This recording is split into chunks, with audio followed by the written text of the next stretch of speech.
Number 4, indicate whether the government has or intends to provide medical assistance and compensate those who are injured by police during the procession.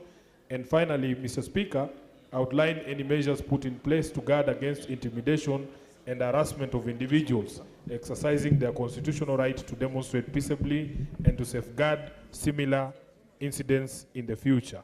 Senator Eddie Okech, MP, Senator for Migori County. Thank you, Speaker.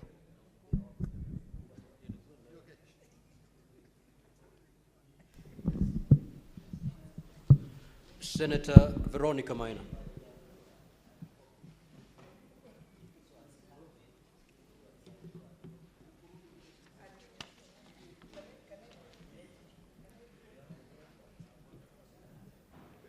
Thank you, Mr. Speaker, for this opportunity. I have two statements, and I believe I can take both of them together.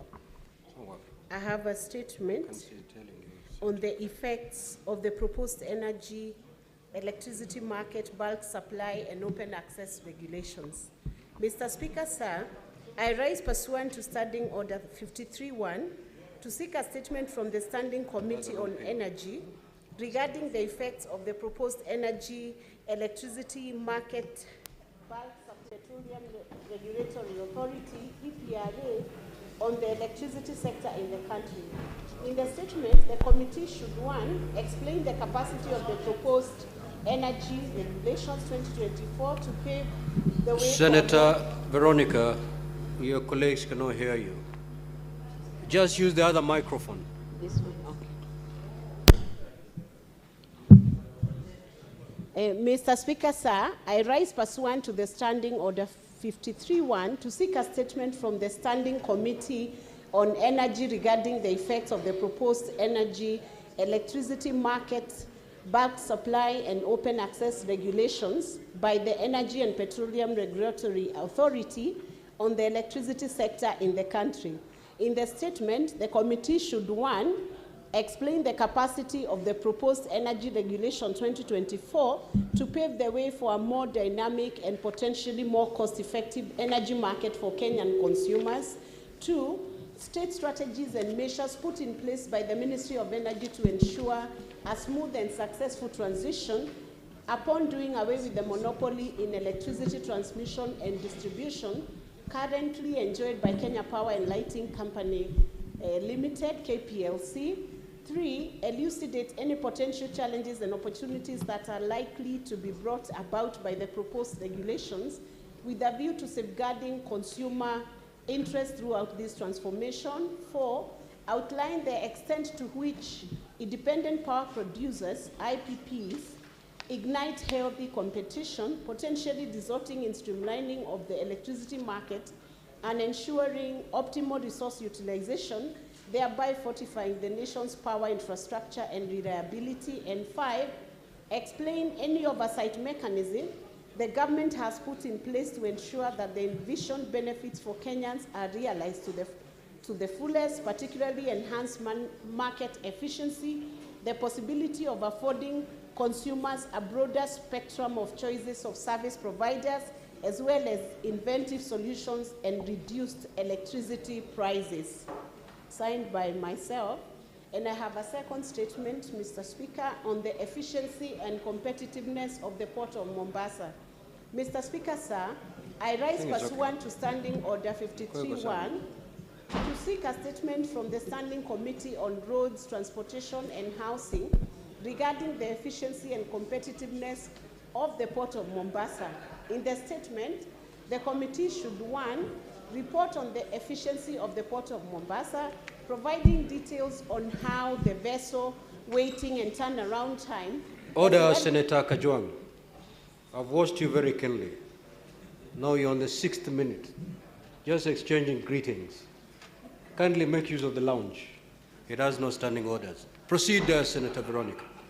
Report on the efficiency of the Port of Mombasa, providing details on how the vessel waiting and turnaround time, as well as the cargo dwell time, compare with internally set targets and with other major ports in the region.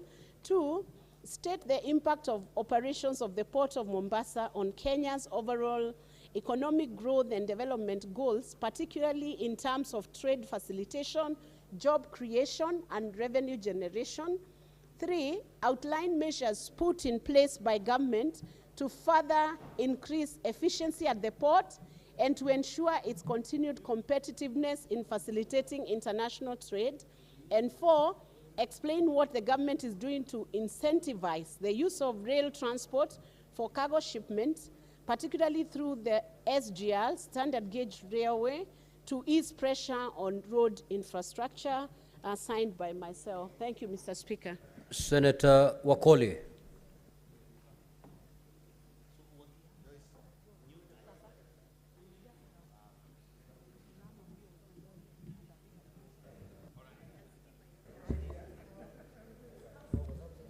Senator Seki, take your seat.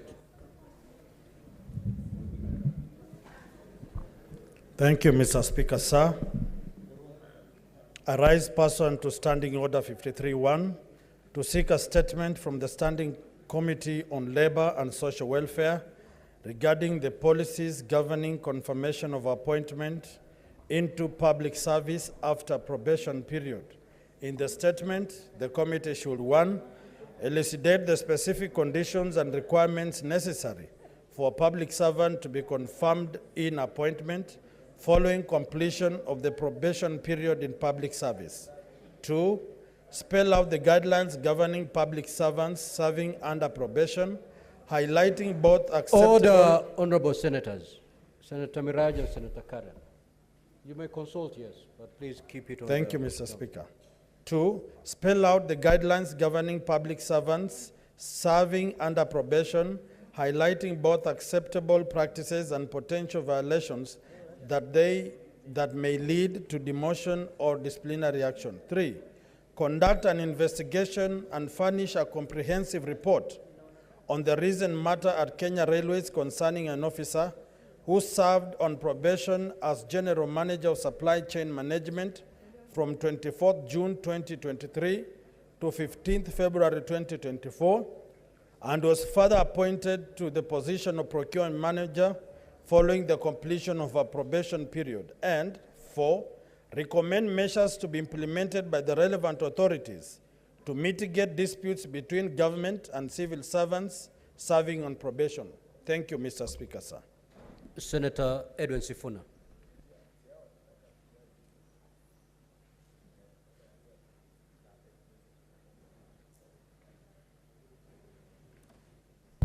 Mr. Speaker, I have 2 statements. With your kind permission, I would request that I take both of them.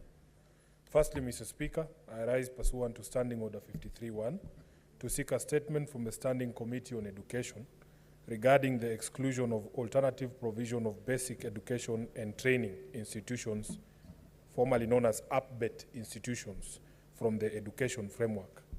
In the statement, the committee should state the number of APBET institutions operating in Nairobi City County and within the nomadic communities across Kenya, indicating their respective enrollment figures. Number 2, explain the failure by government to recognize APBET institutions, consequently denying them, the institutions and their learners access to national and county government support and services, including capitation, which are available to other comparable learning institutions. Number 3, clarify whether the government intends to formulate regulations for APBET institutions that are feasible and distinct from regulations for conventional schools, and if so, provide timelines for the same. And finally, Mr. Speaker, highlight any initiatives taken by government to ramp up enrollment of learners to APBET institutions, especially within the nomadic communities where the population is largely excluded from formal school systems. Secondly, Mr. Speaker, is a statement pursuant to Standing Order 53-1 to seek a statement from the Standing Committee on Roads, Transportation and Housing on the ownership of Karioko Estate in Starehe constituency, Nairobi County. In the statement, the committee should 1, clarify whether the residents of Karioko Estate are the lawful owners of the housing units as per the terms outlined in the Tenant Purchase Agreement of 1965 and further avail that Tenant Purchase Agreement to the Senate. Number 2, explain why rent for the units is being remitted to a special kitty instead of direct remittance to the county government of Nairobi City.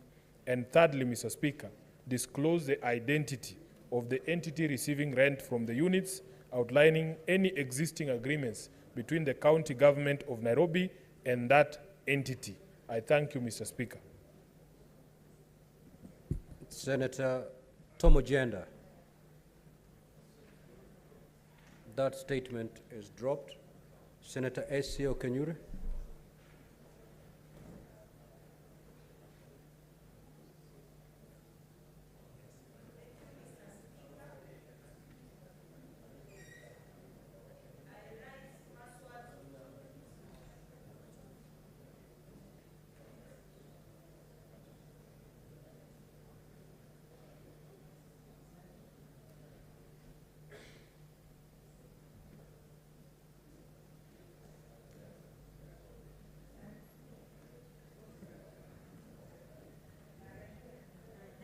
Mr. Speaker, I rise pursuant to Standing Order 53-1 to seek a statement from the Standing Committee on Trade, Industrialization and Tourism regarding the disbursement of Uwezo Fund by the Ministry of Cooperatives and Micro, Small and Medium Enterprises, MSMEs Development. In the statement, the committee should, 1, provide a countrywide report of the total amount of loans disbursed from the Uwezo Fund since its establishment in the year 2014 to date, clearly indicating the amount released to each of the 290 constituencies for the 3 intended categories, that is youth, women, and persons with disabilities for the said period. 2, provide a report of the total amount of non-performing loans resulting from the fund and outline the strategies put in place by the relevant ministry to recover the defaulted loans.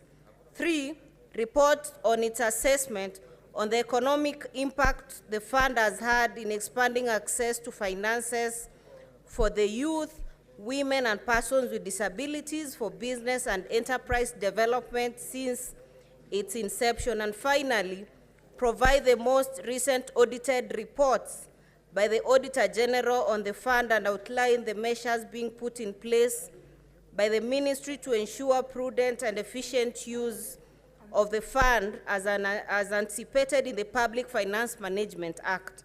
Senator Esther Okenyuri, MP. Senator Alexander Mundigi.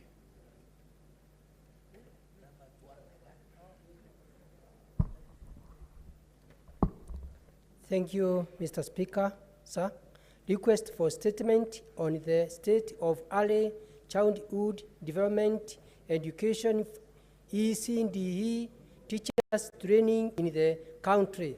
Mr. Speaker, sir, I rise pursuant to Standing Order 53-1 to check a statement from the Standing Committee on Education concerning the state of early childhood development education ECDE teachers training in the country. In the statement, the committee should provide the enrollment figures for both the diploma in primary education and the diploma in early childhood development education ECDE across the teachers training college TTC. Outline the ministry's effort to increase ECDE training enrollment to TTCs while ensuring immediate compliance with the national primary policy guidelines that stipulate that tutors of ECDE teachers possess minimum qualification of degree in early childhood development education, noting an increase in student switching from the diploma in ECDE to the diploma in primary education due to entry qualification adjustment.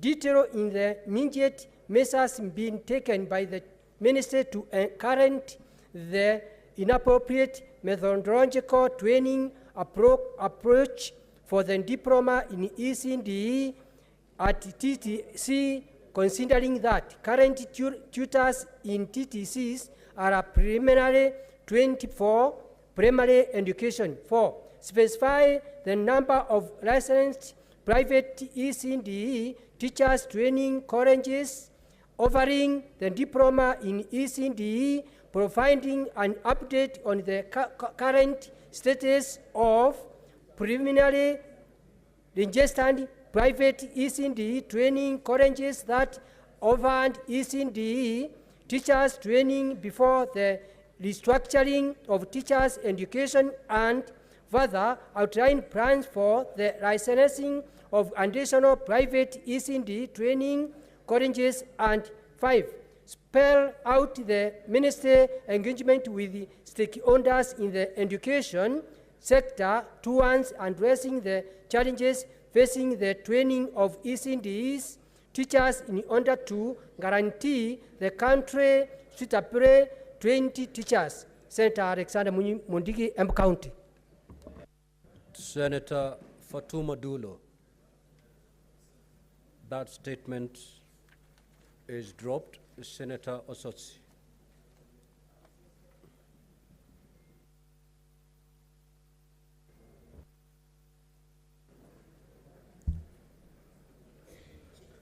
Mr. Speaker, sir, I rise pursuant to Standing Order 53-1 to seek a statement from the Standing Committee on Devolution and Intergovernmental Relations regarding the conditions of market within Vihiga County.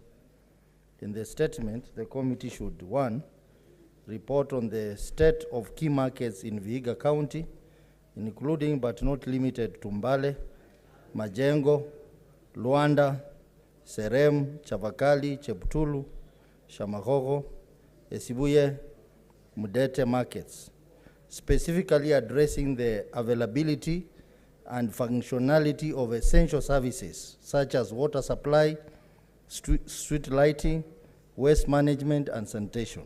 Number 2, provide a status update of all the market improvements and or expansion projects initiated by the county government of Vihiga from the financial year 2013-2014 to date. 3, provide a breakdown of the on-source revenue generated by the county government from each market from the financial year 2018-2019 to date, giving a comparison of the revenue to the total cost incurred for the services, construction projects, and market improvements, as well as amount retained from the revenue. Number 4, state the impact of the February 2024 tax boycott by the traders at Luanda Market on revenue collection, stating measures, if any, that the county has taken to resolve their grievances by the traders. And 5, state reasons for the delay in the appointment of municipal managers for market designated as municipalities under the Urban Area and Cities Act, and provide the expected timelines for this appointment. Thank you, Mr. Speaker. Senator Fernandi. Senator Fernandi. Senator Tabitha certainly is not the Senator Fernandi. Mr. Speaker, sir, I think the Senator for Nakuru is confusing me. Request for statement on the criteria used by Athletics Kenya to identify and select their team for the upcoming 13 African Games in Ghana. Mr. Speaker, sir, I rise pursuant to Standing Order 53-1 to seek a statement from the Standing Committee on Labor and Social Welfare regarding the criteria being used by Athletics Kenya to identify and select the officials and team representing Kenya at the upcoming 13th edition of the African Games in Accra, Ghana.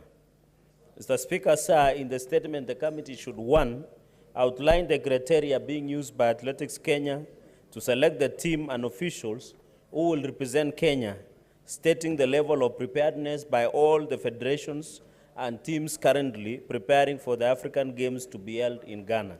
So, Speaker, number 2, state the reasons that prompted the Kenya National Sports Council to advise federations to scale down on representatives to the African Games, yet the Games had been fully budgeted for in financial year 2023, explaining the fate of those left out from the 259 athletes and officials who were initially slated to travel to Ghana.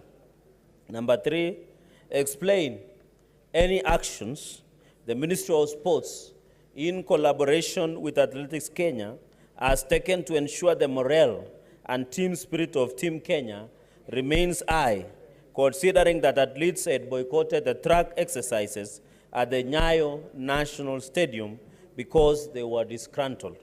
So, Speaker, sir, finally, provide a list of all sponsors currently in contract with all the sports federations on the sponsorship and partnership, detailing what they have contributed in support of Kenya's preparation at the All-African Games in Accra, Ghana. I thank you, Mr. Speaker, sir.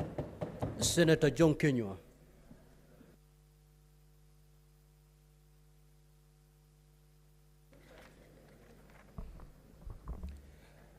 Thank you, Mr. Speaker. Request for statement on processing of land ownership documents for residents in Laikipia County. Mr. Speaker, sir, I rise pursuant to Standing Order 53-1 to seek a statement from Standing Committee on Land, Environment and Natural Resources on the status of processing of land ownership document for residents of Nanyuki and Makutano Gobet Ward in Laikipia County.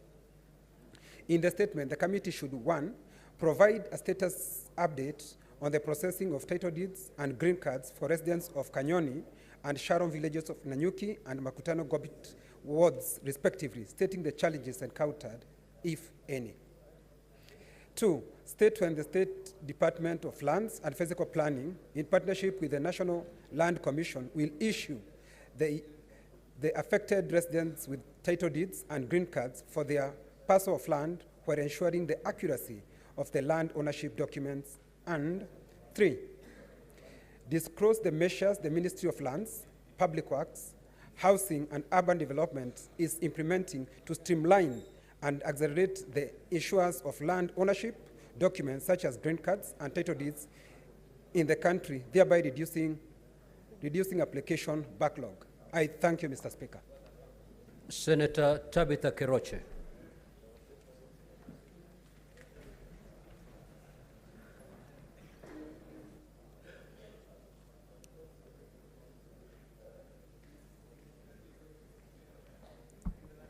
Mr. Speaker, sir, request for statement on the state and reasons for eviction of 140,000 people living in the Bibi Maela ward in Naivasha sub-county. Mr. Speaker, sir, I rise pursuant to Standing Order 53 to seek a statement for Standing Committee on Lands, Environment and Natural Resources regarding the state and reasons for eviction of 140,000 people living in the Bibi Maela ward, Naivasha sub-county.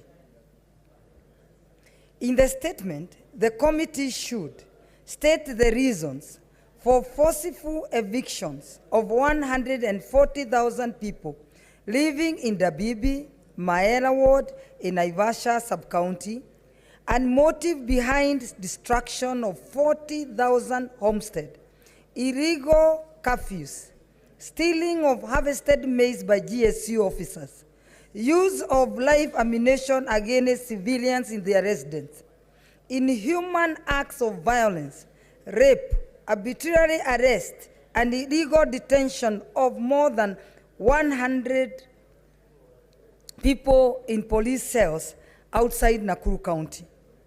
Explain why the government used force to possess private land, fencing, establishing illegal boundaries in a private land that is legally registered and owned by the Dibidi Farmers Company Limited with valid title deed number IR 1417 and LR 1695, measuring 2,500 acres issued by colonial government in 1924 to Lord Order, Senator Mtata.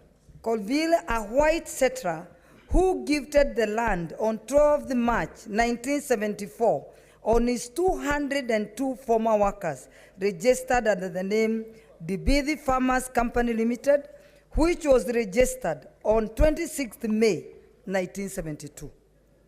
Explain why the government sent hundreds of GSU police officers to forcefully evict, torture, harass, threatening, frog marching naked women in presence of their sons, sexually abuse them, removing women in their houses at night where their husband watch helplessly, and guarding of private property despite the court order number E018 of 2024, issued by Naivasha Law Court on 29th February 2024, where the Dibidi Farmers Company Limited were granted permission to continue living in their land, and the court instructed anyone who feels they own part of the land should produce documents to prove ownership. Otherwise, what is in court is a land title deed number IR 1417 and R 1695 measuring 2,504 acres belonging to 202 former workers, and nobody has ever challenged this fact in court.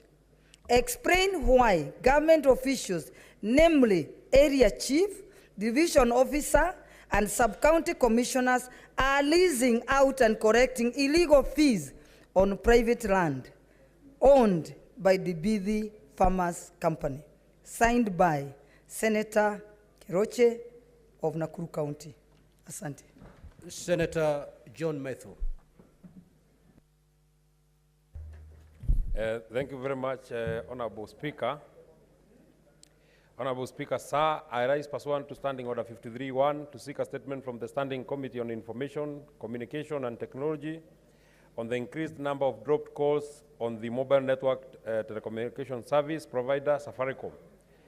In the statement, the committee should, number one, explain why callers on the Safaricom network are increasingly experiencing dropped calls when they use calling services on the network despite its market dominance, and number two, outline any measures put in place by the Communication Authority to protect Kenyans from such substandard service. Signed by Senator John Methu, MP, Senator for Nyandarua County.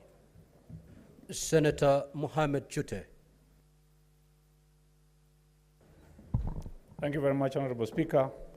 I'm requesting for a statement on resettlement of internally displaced persons from Marsabit County. Mr. Speaker, sir, I rise pursuant to Standing Order 53-1 to seek a statement from the Standing Committee on National Security, Defense and Foreign Relations regarding resettlement of internally displaced persons from Saku constituency in Marsabit County. In the statement, the committee should, one, state the number of IDPs from Gabra Scheme, Konso Banchale, Oladaba, and Isako Muro villages in Saku constituency in Marsabit County, who were forced out of their homes during the intercommunal clashes that occurred in the county over 7 years ago. Two, inform the Senate of the humanitarian assistance extended to the IDPs, providing details of any initiatives by the government to resettle the IDPs. Number three, outline any steps taken by the government to conclusively address the root cause of such conflict in the county and prevent recurrence of the same. And finally, four, state any contingency plans put in place by the government to mitigate the effects of any future clashes. Statement number two is on the distribution of relief supplies to the residents of Marsabit County. Mr. Speaker, sir, I rise pursuant to Standing Order 53-1 to seek a statement from the Standing Committee on National Security, Defense and Foreign Relations regarding the distribution of relief supplies to the residents of Marsabit County. In the statement, the committee should, 1, state the type, quality, packaging, and price of relief supplies distributed to the residents of Marsabit County who have been severely affected by drought and other extreme weather conditions. Number 2, provide a list of all organizations and transport services providers that have been contracted to supply transport relief aid to the affected areas in the last 2 years, indicating the total cost incurred in transportation, and finally, explain why relief supplies are offloaded miles away from the designated locations, as was the case with the non-food items meant for the people of Manyata Nabei in Kor, which were left at Laisamis constituency. Thank you very much, Honorable Speaker. Senator Ledama.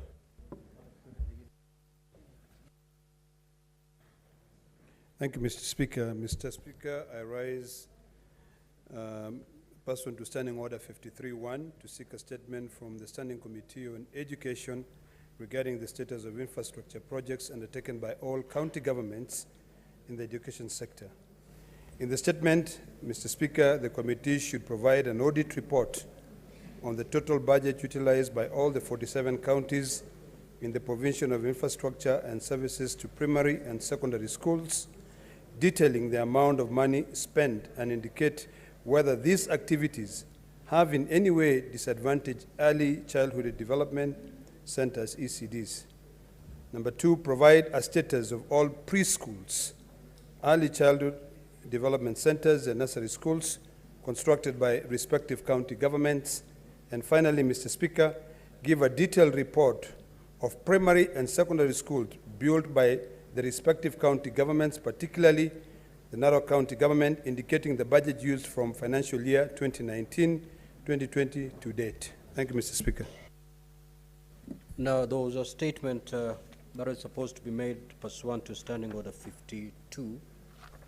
Though we've passed that standing order, I will nevertheless allow Senator Mogeni, due to its importance, I will allow the Honourable Senator to make that statement.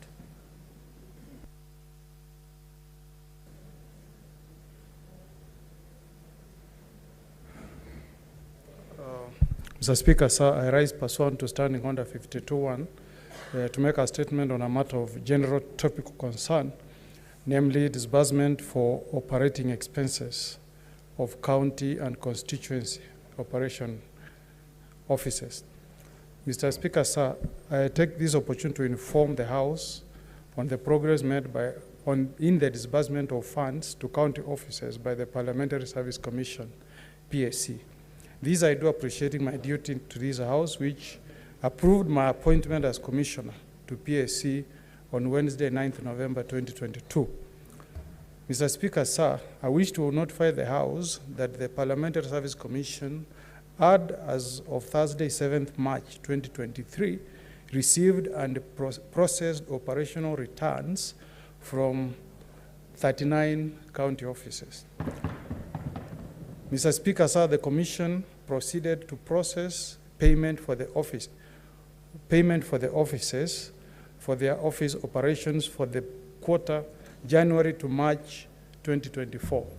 The Speaker, sir, I wish to notify the honorable senators that the vouchers for payments of the disbursements for the mentioned quarter are in the cash office pending payment. Mr. Speaker, sir, I wish to bring to the attention of the House that we did request for exchequer from the National Treasury, but up to date, as of 7th March 2024, we have not been funded. Mr. Speaker, sir, as an interim measure, the Commission has facilitated the payment of staff salaries for the period of January and February 2022.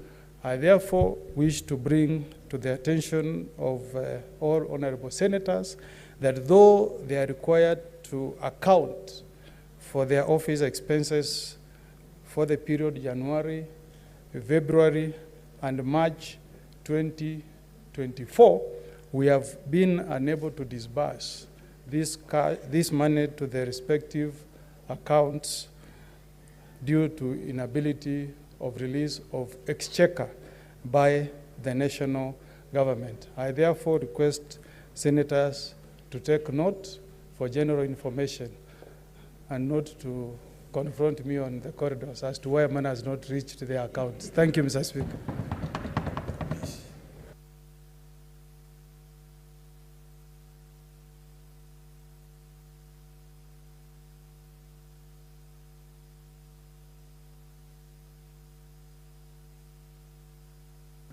Yes, I will allow comments on these statements to senators from its side. Senator Enoch, proceed.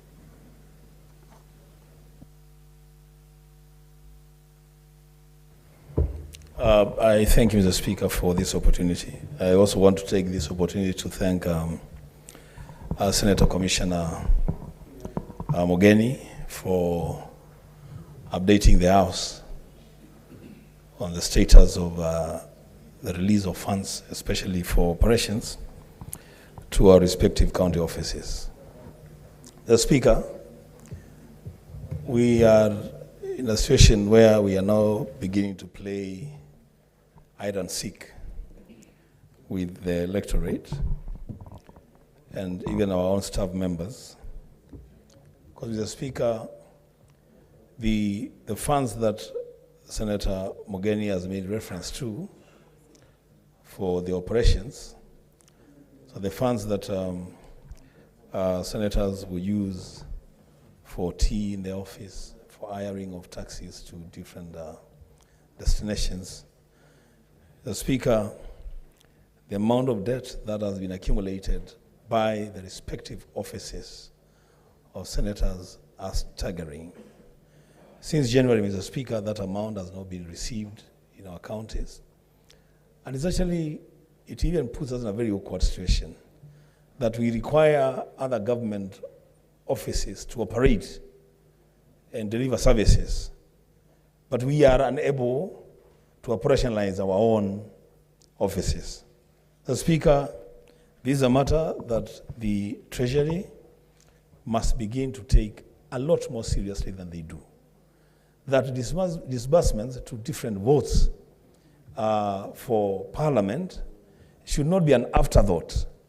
It should be a priority issue. That monies that were due in January have not been released to date, and there is no sign that the money will be released tomorrow or the day after. The Speaker, the Treasury must take note, and I thank the PSC for that update. I thank you. Senator Boni. Thank you, Mr. Speaker. Mr. Speaker, I have heard our good commissioner, and because I have, and the House, we have absolute confidence in them. I wanted to encourage them. Parliamentary Service Commission must realize that under Article 249 of the Constitution, 248 of the Constitution, you enjoy absolute independence.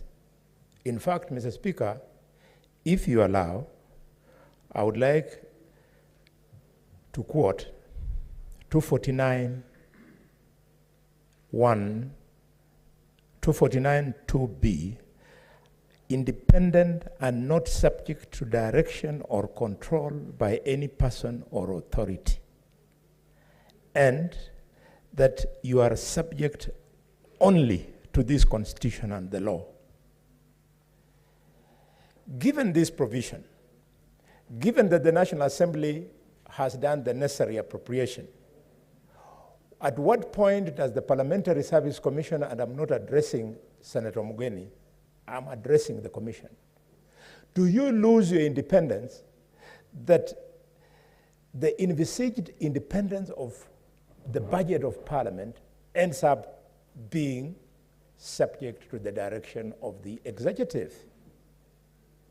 We would like you to briefly tell us that you are up to the job, and if there are challenges you are facing, then approach Parliament so that we can adversely engage the executive. If Parliament is going to fail because you are losing your independence, that is the beginning of failure of government, because if Parliament is unable to oversight the executive, you open up avenues for corruption and all that. We therefore would like to encourage you and tell you that we are behind you. This is not personal. It is about the Constitution of Kenya. The executive must be oversighted. And we are here equipped, ready and willing, energetic. We want to do it. The old era where people used to do what they liked when they are in an executive office should be brought to an end. Mr. Speaker, you have seen in this House, we've invited ministers to come and answer questions arising from their portfolio. Ministers, knowing that this new trend was actually pioneered by their nominating authority, the President of Kenya, they still tell us to go to hell. Members, colleagues, we must exercise the power of the purse of Parliament if you want the executive to perform. Thank you, Mr. Speaker. Now, honorable senators, the contribution by the two honorable senators should sum it all. Before I ask the clerk to call the next order, I've got this communication to make. I'd like to acknowledge the presence in the public gallery this afternoon of visiting teachers and students from Kitengela Magereza Secondary School in Kajiado County. The delegation comprises 10 teachers and 90 students who are in the Senate for a one-day academic exposition. Honorable senators, in our usual tradition of receiving and welcoming visitors to Parliament, I extend a warm welcome to them. On behalf of the Senate and my own behalf, wish them a fruitful visit. I will ask Senator Peris Tobiko under 1 minute to extend a word of welcome. Thank you, Mr. Speaker, for giving me the opportunity to welcome students from Kitengela Magereza Secondary School to the Senate. Mr. Speaker, I am delighted to see the students here at the Senate. I hope the visit motivates them, Mr. Speaker, to go and work hard, study, and be the future senators in this country and members of Parliament, and even the President and all other provisions, Mr. Speaker. Mr. Speaker, it delights me particularly because this school, I built it when I was a member of Parliament from ground zero to what it is today, Mr. Speaker. And it was voted one of the best secondary schools funded using CDF, one of the best 20 nationally, Mr. Speaker. And I will invite the Senate one time to visit the school and see what it looks like. Mr. Speaker, they are most welcome in the Senate. Thank you very much. Next order, clerk.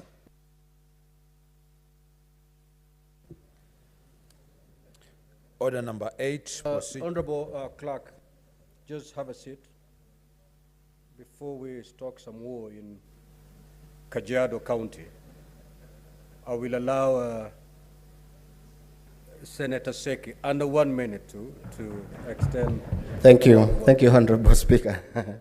I thought you would also forget to know that I am Proceed, elected Senator senator. Seki. Of course, you're the senator for Kajiado. Thank you, Honorable senator. Speaker.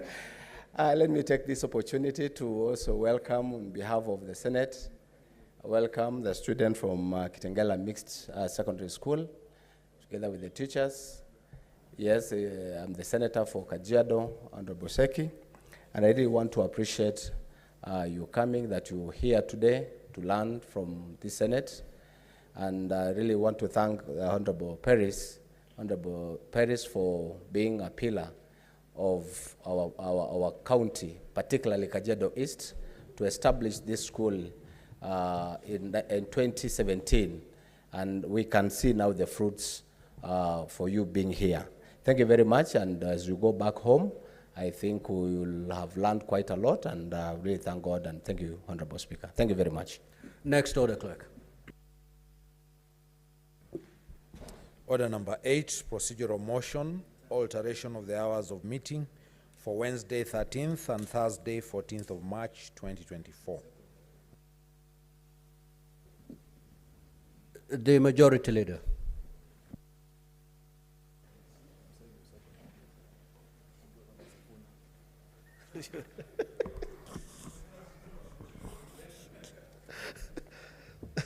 Thank you, Mr. Speaker. Mr. Speaker, I rise to move the following. I beg to move this motion on the alteration of the hours of meeting for Wednesday, the 13th, and Thursday, the 14th of March 2024.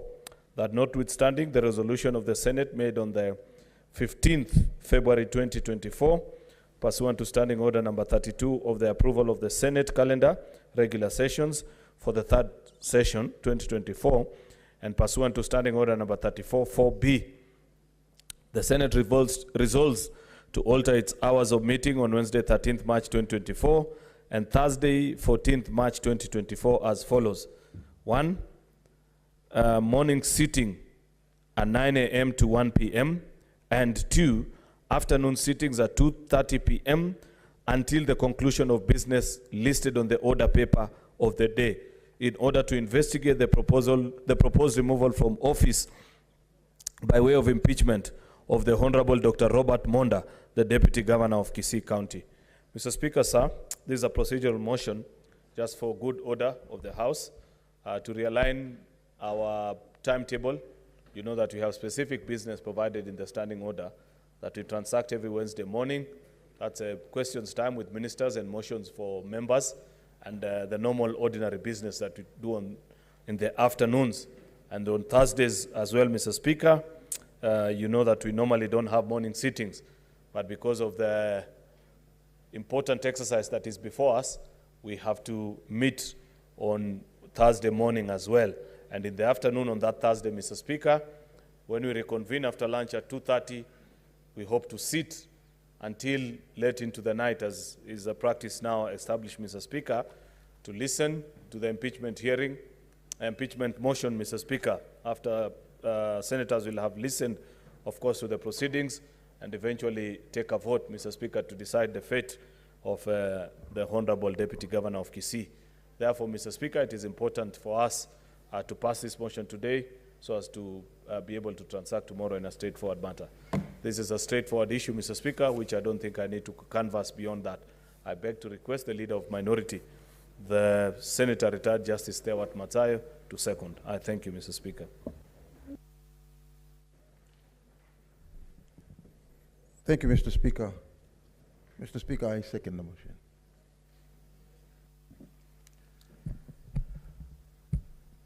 Honorable Senators, kindly take your seats. Senator Thangwa.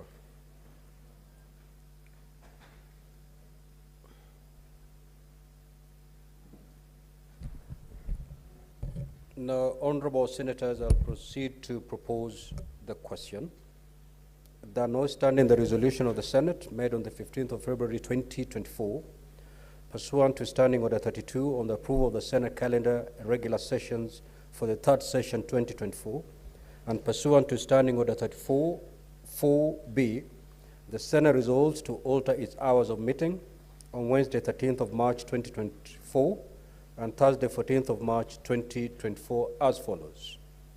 1. Morning sittings at 9 a.m. to 1 p.m.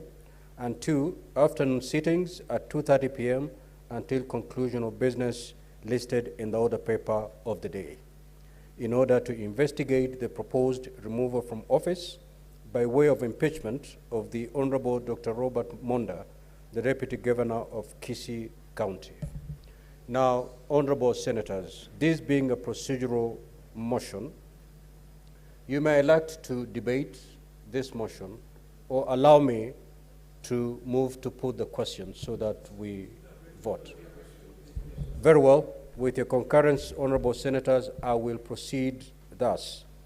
Now, it is my determination that this matter does not, being a procedural motion, does not really concern or affect counties, and therefore, Honorable Senators, I'll proceed to put the question, and voting shall be by voice.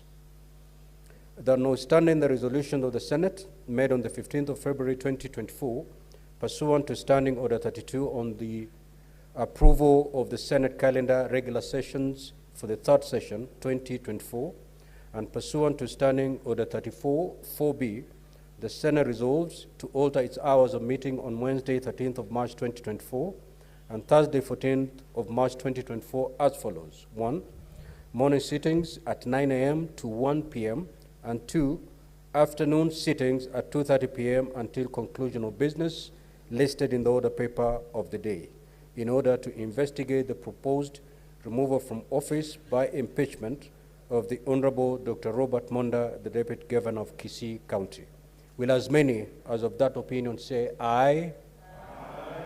Will as many as of the contrary opinion say nay? The ayes have it. Next order. Order number 9, motion, report of the Standing Committee on Finance and Budget on the 2024 medium-term debt management strategy.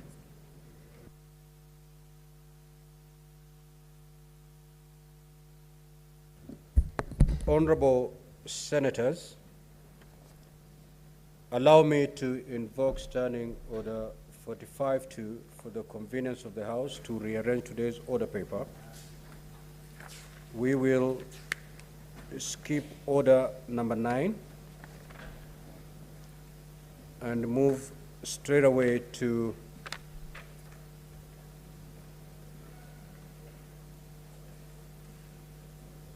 order number 10.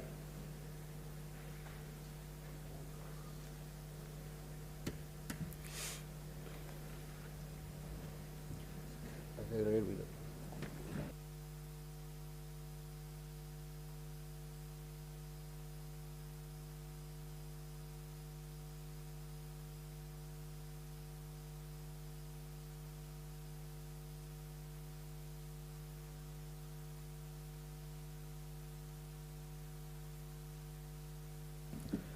So, Clerk, kindly proceed to call order number 10.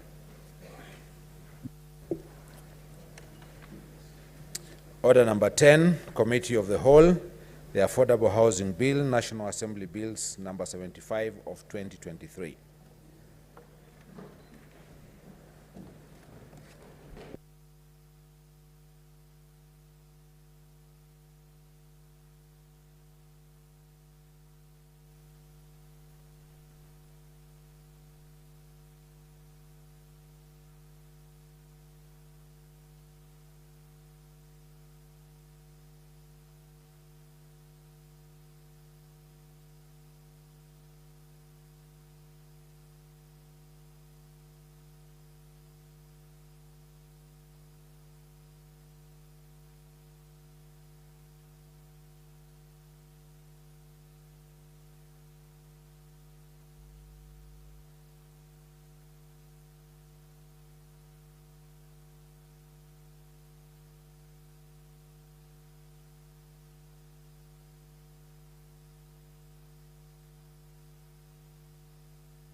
Honorable Senators, we are now on the Committee of the Whole.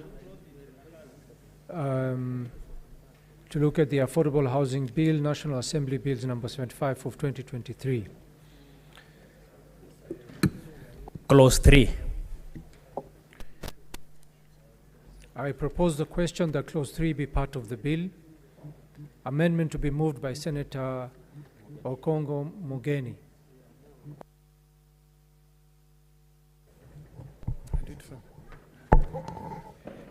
Yes, Mr. Speaker, sir. I'm proposing an amendment to Clause 3 by proposing that we delete the words institutional housing appearing immediately after the words affordable housing in paragraph B. The justification is that if you look at the definition of institutional projects, housing projects, this relates to building houses for prisons, universities, and is not within the rights envisaged under Article 43 of the Constitution. Thank you. Thank you, Senator. Senator, when you're moving the amendment, just state that you propose the amendment to be as it appears on the order paper. I propose that the amendment be as proposed in the order paper. Appears on the order paper. As appears in the order paper. And then, as since we're going to be moving very fast, there are so many amendments. That's how we'll be moving it, and your justification should be very short. Thank you, Senator. I propose the question that Clause 3 be amended as proposed. I put the question that Clause 3 be amended as proposed, division at the end. Clause 4. I propose the question that Clause 4 be part of the bill. Senator Mugeni. Yes, Clause 4, Mr. Speaker, I propose that Clause 4 in the bill be amended by deleting Clause 2 and substituting therefore the following new subclause as appears in the order paper, that is the levy be paid at the rate of 1.5% of the net salary of an employer and 1.5% of the net salary of the employee, provided that the amount to be paid shall not exceed 2,500. I propose the question that Clause 4 be amended as proposed. I put the question that Clause 4 be amended as proposed, division at the end. Clause 5. I propose the question that Clause 5 be part of the bill. Chairperson, Standing Committee, Roads, Transport and Housing.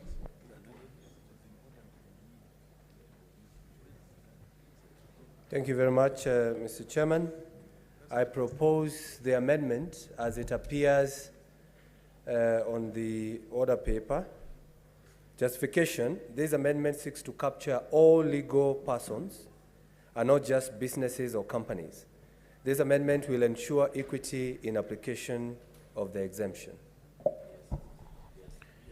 I propose the question that Clause 5 be amended as proposed. I put the question that Clause 5 be amended as proposed, division at the end.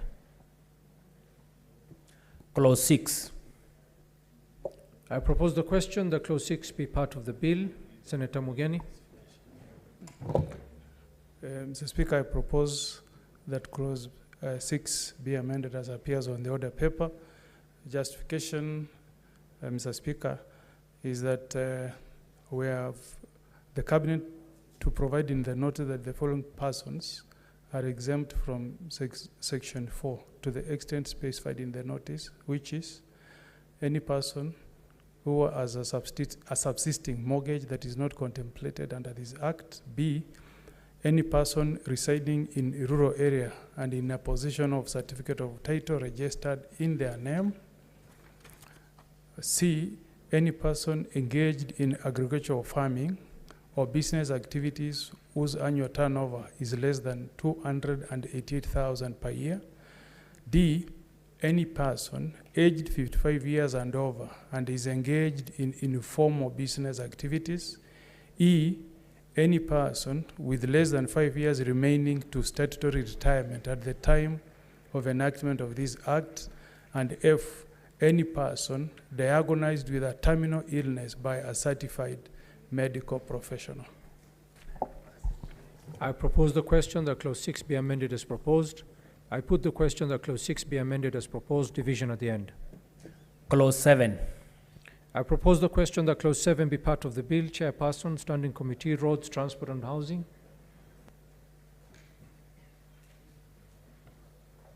Thank you very much, Mr. Chairman. I propose the amendment to clause 7 as it appears on the order paper.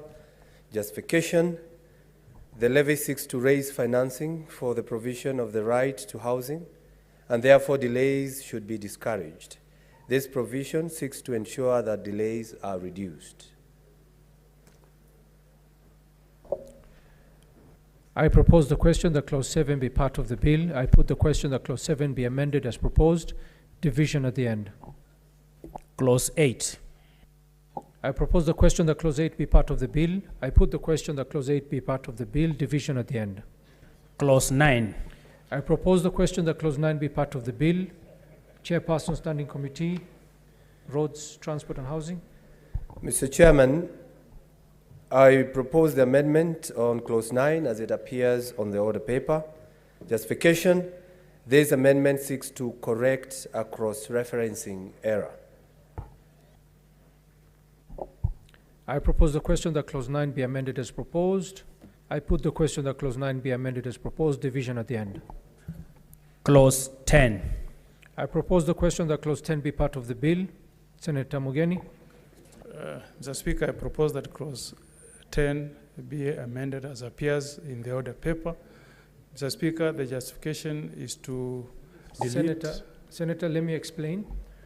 We have two amendments for clause 10. One by Senator Mugeni and another by the Chairperson Standing Committee.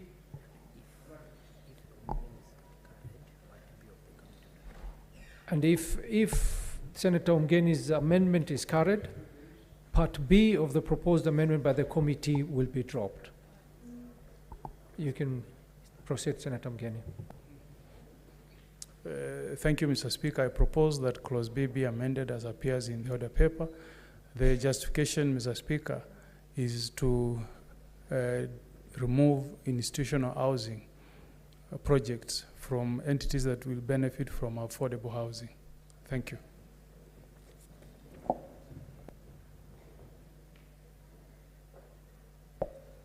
Chairperson, Standing Committee. Just one moment. Sir, one moment, Chair.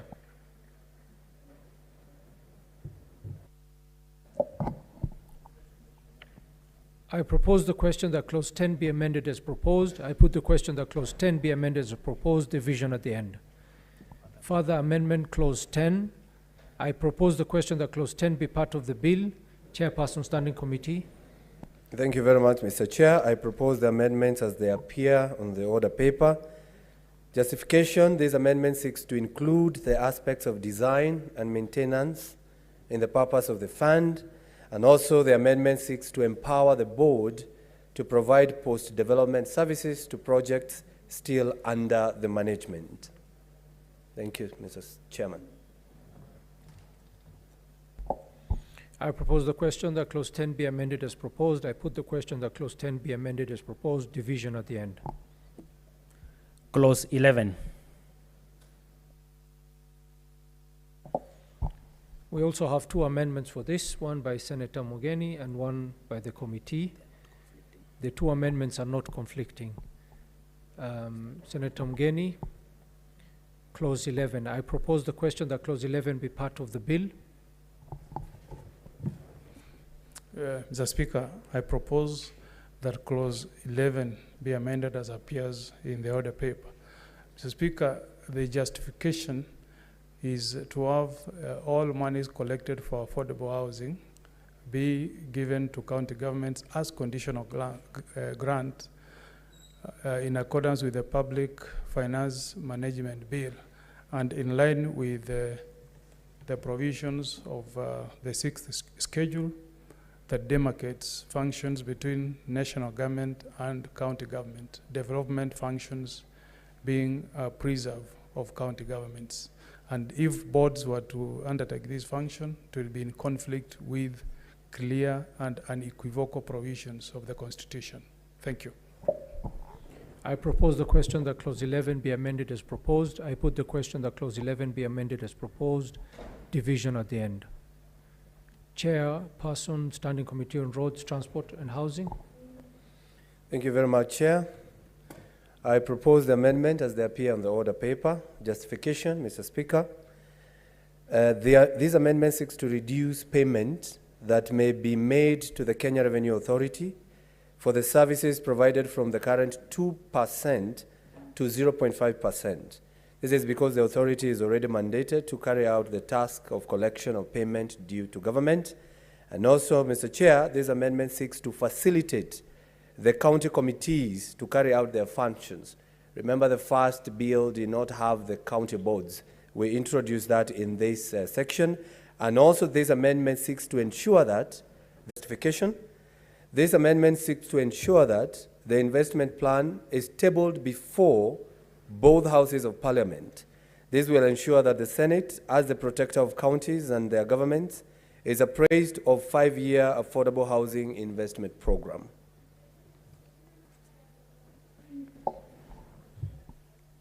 I propose the question that clause 12 be amended as proposed. I put the question that clause 12 be amended as proposed. Division at the end. Clause 13. Clause 13, we have two amendments, one by Senator Mugeni and one by the committee. If Senator Mugeni's amendment is carried, the committee's amendment will be dropped. So I propose the question that clause 13 be part of the bill. Senator Mugeni. Mr. Speaker, sir, I propose that clause 13 be amended as appears in the order paper.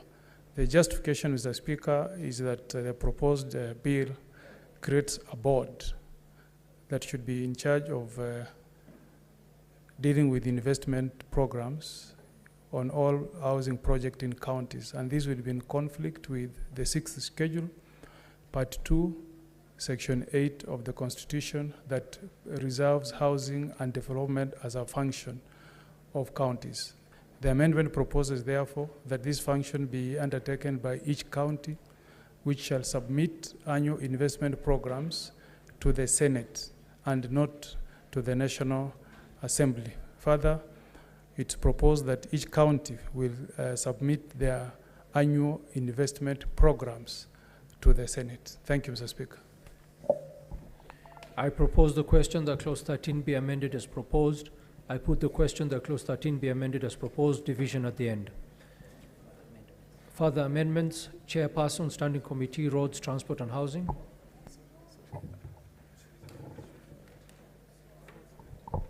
Mr. Speaker, I propose the amendment as they appear on the order paper. Justification. This amendment seeks to ensure that the annual investment program is tabled before both houses of parliament. This will ensure that the Senate, as the protector of counties and their governments, is appraised of the annual investment program. I propose the question that clause 13 be amended as proposed. I put the question that clause 13 be amended as proposed. Division at the end. Clause 14. I propose the question that clause 14 be part of the bill. We have two amendments on this, one by Senator Mugeni and one by the committee, and the amendments are not in conflict.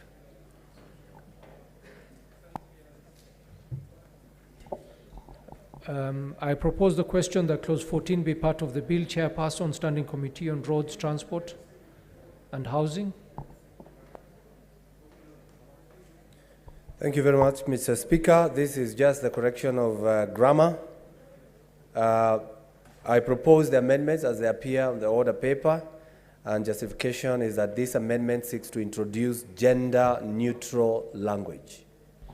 I propose the question that clause 14 be amended as proposed. I put the question that clause 14 be amended as proposed. Division at the end.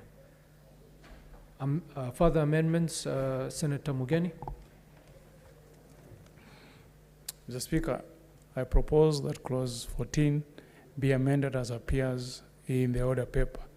The justification, Mr. Speaker, is to remove the CS from having the sole discretion of appointing 3 members to the proposed board and instead substituted with appointees of 3 professional bodies, that is 1, Law Society of Kenya, the Institute of Certified Public Accountants of Kenya, and the Board of Registered Architects and Quantity Surveyors to enhance transparency. I propose the question that clause 14 be amended as proposed. I put the question that clause 14 be amended as proposed, division at the end. Clause 15. We have 2 amendments for clause 15, one by the committee and one by Senator Mugeni. The amendments are not conflicting.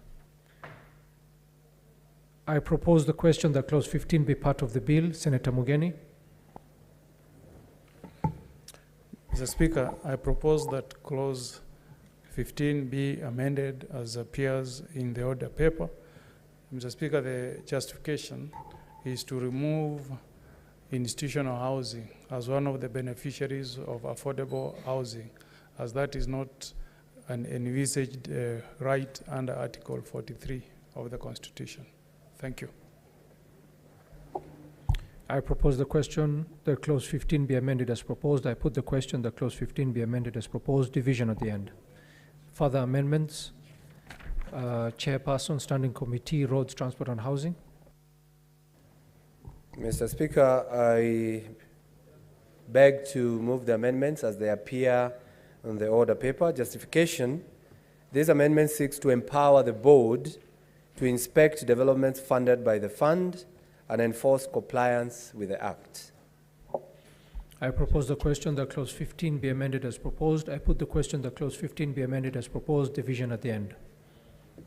Clause 16. I propose the question that clause 16 be part of the bill. Chairperson, Standing Committee. Thank you very much, Mr. Chairman. I wish to move the amendment as they appear on the order paper. Justification: this amendment seeks to provide for the years of experience for the chairperson. In addition, the amendment recognizes that the chairperson is in charge of policy and will be assisted by the chief executive officer who will provide technical guidance. I propose the question that clause 16 be amended as proposed. I put the question that clause 16 be amended as proposed, division at the end. Clause 17. I propose the question that clause 17 be part of the bill. Chairperson.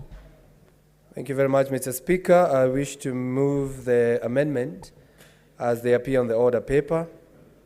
Justification: this amendment seeks to remove reference to Chief Executive Officer in provisions that relate to the tenure of office of the board.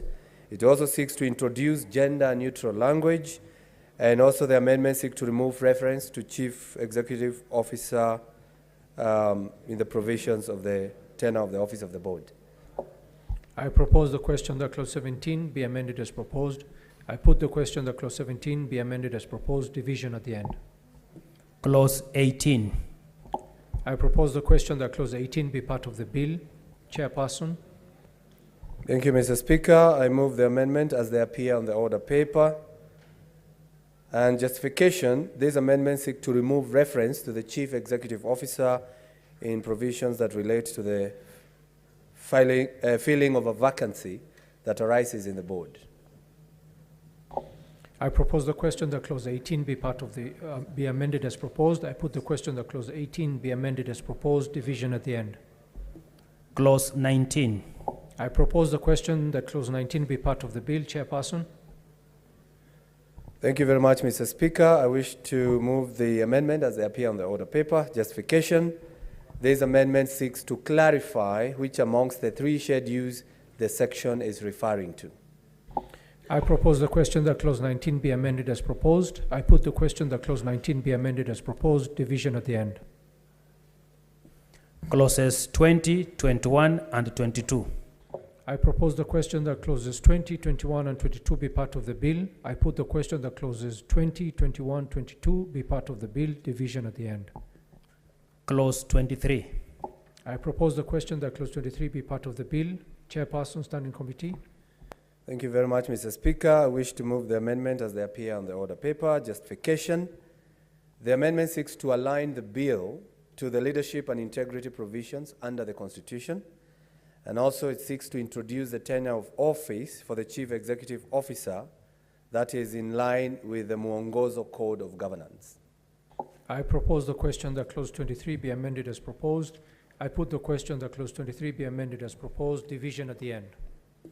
Clauses 24, 25, 26, 27, 28, 29, 30, and clause 31. I propose the question that clauses 24, 25, 26, 27, 28, 29, 30, and 31 be part of the bill. I put the question that clauses 24, 25, 26, 27, 28, 29, 30, and 31 be part of the bill. Division at the end. Clause 32.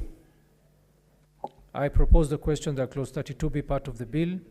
Senator Abbas Mohammed Sheikh.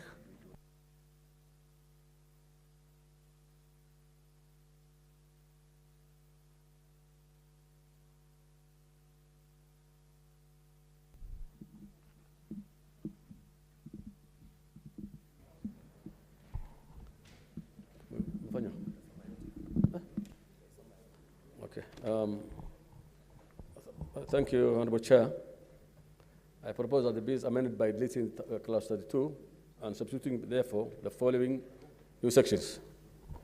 The provision of land act shall, subjected to subsection 2, apply to the allocation of public land for the implementation of the affordable housing scheme and development of institutional housings. 2, land held by county government shall not be allocated unless the board has, in the prescribed manner, carried out public participation and stakeholder engagement with the affected community within the county. There was the one we did away with A.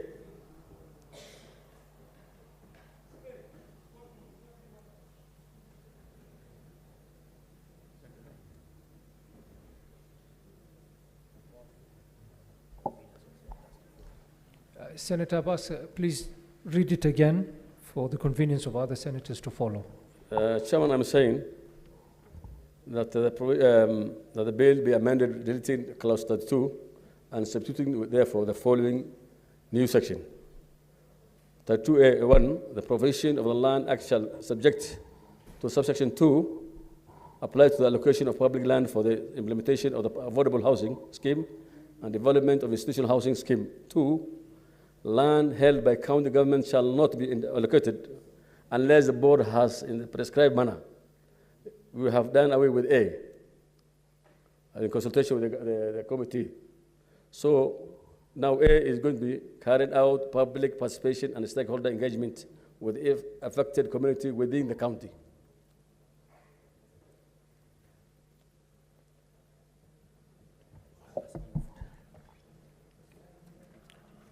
I propose the question that clause 32 be amended as moved. I put the question.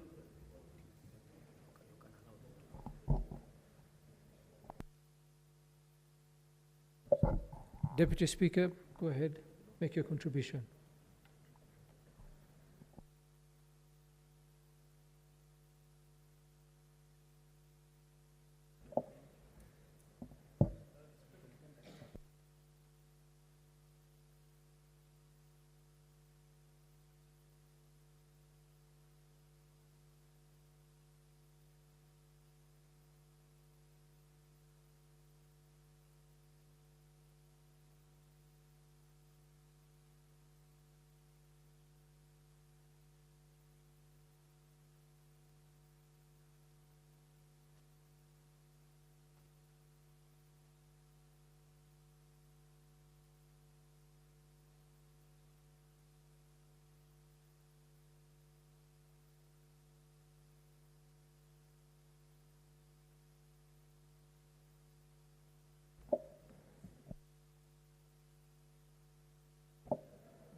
Go ahead, Senator. Yes, Mr. Speaker.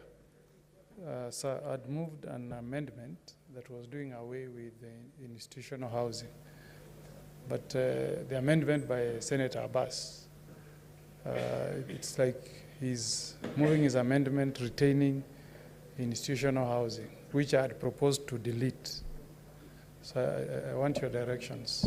Senator Abbas, would you want to drop institutional housing scheme from in your amendment 32.1? 32.1. Honorable Chair, I will not drop it.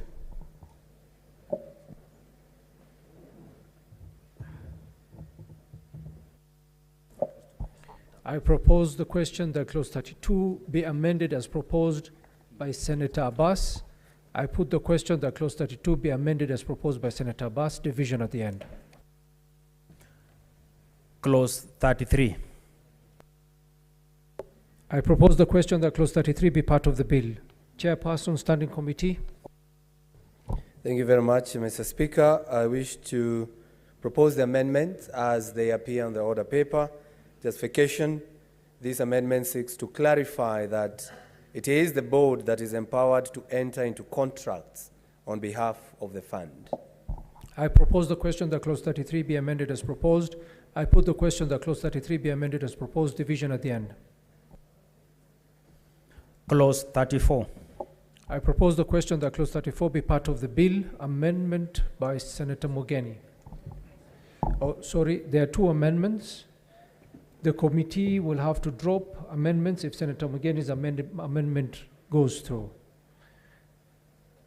Senator Mogeni? Mr. Speaker, I propose that clause 34 be amended as appears in the order paper. The justification is to remove institutional development as beneficiaries of affordable housing bill. Thank you.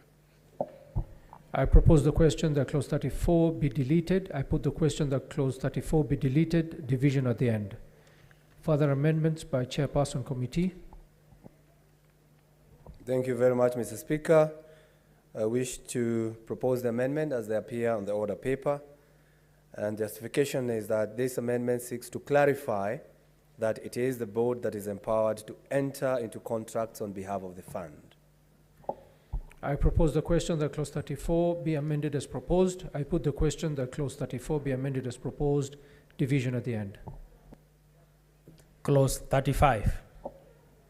I propose the question that clause 35 be part of the bill. We have two amendments. The committee will have to drop the amendments if Senator Abbas's amendment goes through. Therefore, I propose the question that clause 35 be part of the bill. Senator Mohammed Sheikh Abbas. Honorable Chair, I propose that the bill be amended by deleting clause 35 and substituting therefore the following new clauses.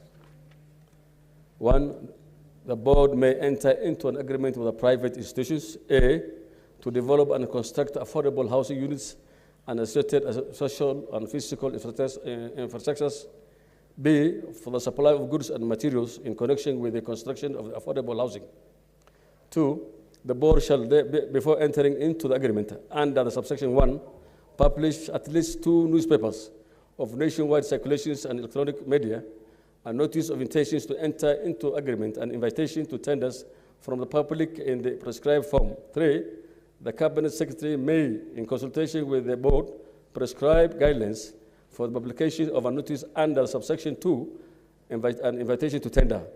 Honorable Speaker, I am the Chair.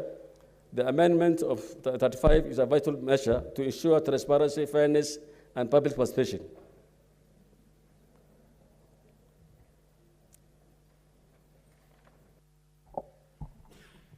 I propose the question that clause 35 be amended as proposed.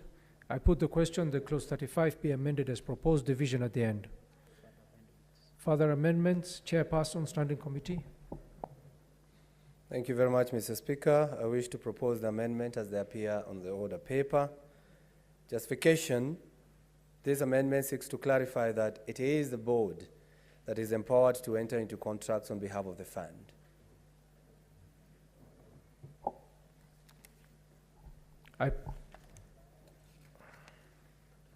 I propose the question that clause 35 be amended as proposed. I put the question that clause 35 be amended as proposed, division at the end. Clause 36. I propose the question that clause 36 be part of the bill. Chairperson, Standing Committee. I wish to propose the amendment as they appear on the order paper. Mr. Speaker, justification just the same as the previous one.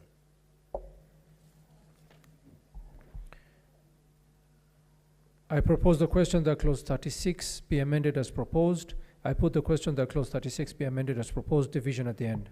Clause 37. I propose the question that clause 37 be part of the bill. I put the question that clause 37 be part of the bill, division at the end. Clause 38. I propose the question that clause 38 be part of the bill. Chairperson, Standing Committee. Thank you very much, Mr. And Speaker. we have two amendments for this. Another one by Senator Abbas. Senator Abbas proposed amendment to be dropped if the committee's amendments go through.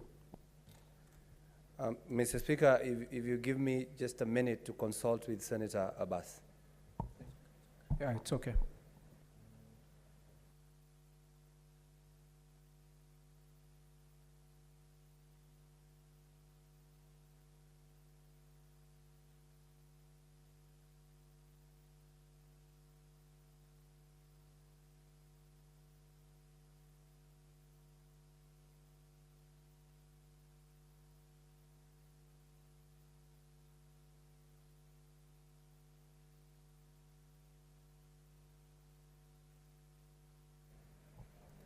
Thank you very much.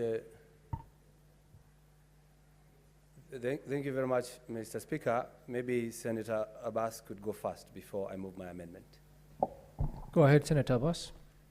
Honorable Chair, I think having compared the notes that we found that these things are the same for the Chair and me, therefore I drop mine. Senator Abbas, say you withdraw yours. I will withdraw mine.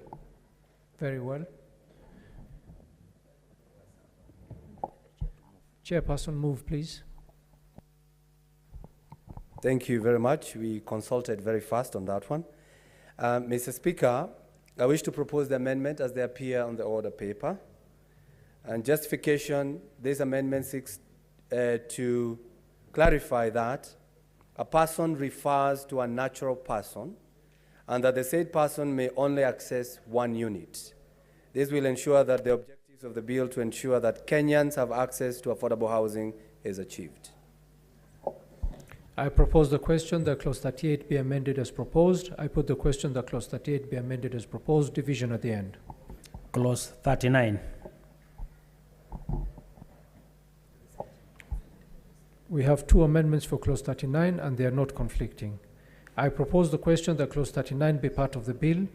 Chairperson, Standing Committee.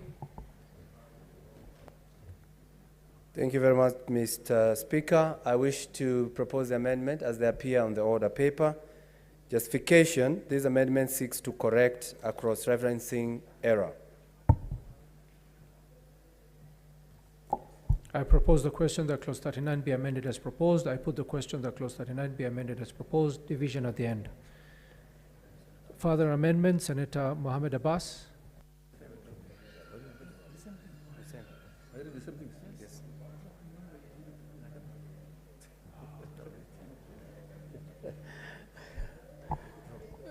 Honorable Speaker, I think there's a bit of confusions.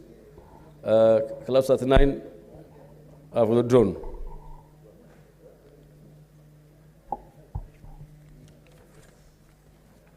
Go to the next. Clause 40.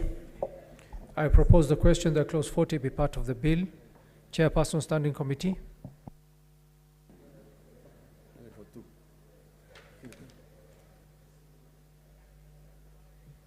Thank you very much, Mr. Speaker. I wish to propose the amendment as they appear on the order paper.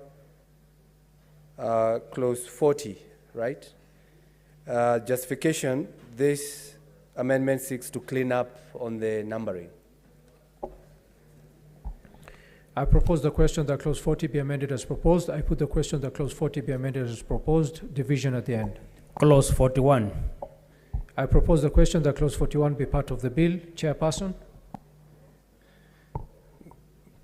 Mr. Speaker, in consideration of our Muslim brothers and sisters, I wish to drop or withdraw that amendment.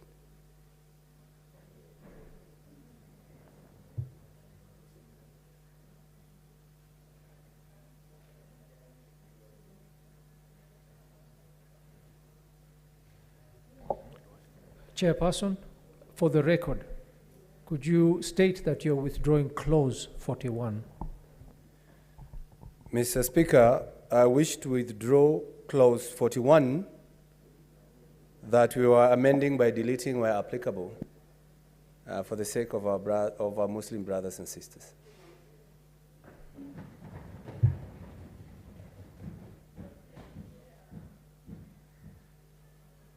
Yes, Senator Sifuna.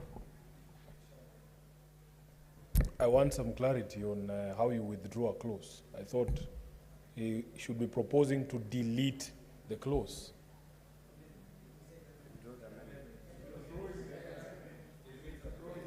Let him put it clearly so that we get it properly.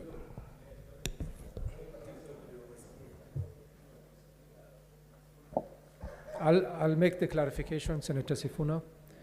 Now that the amendments to clause 41 have been withdrawn, I propose the question that clause 41 be part of the bill.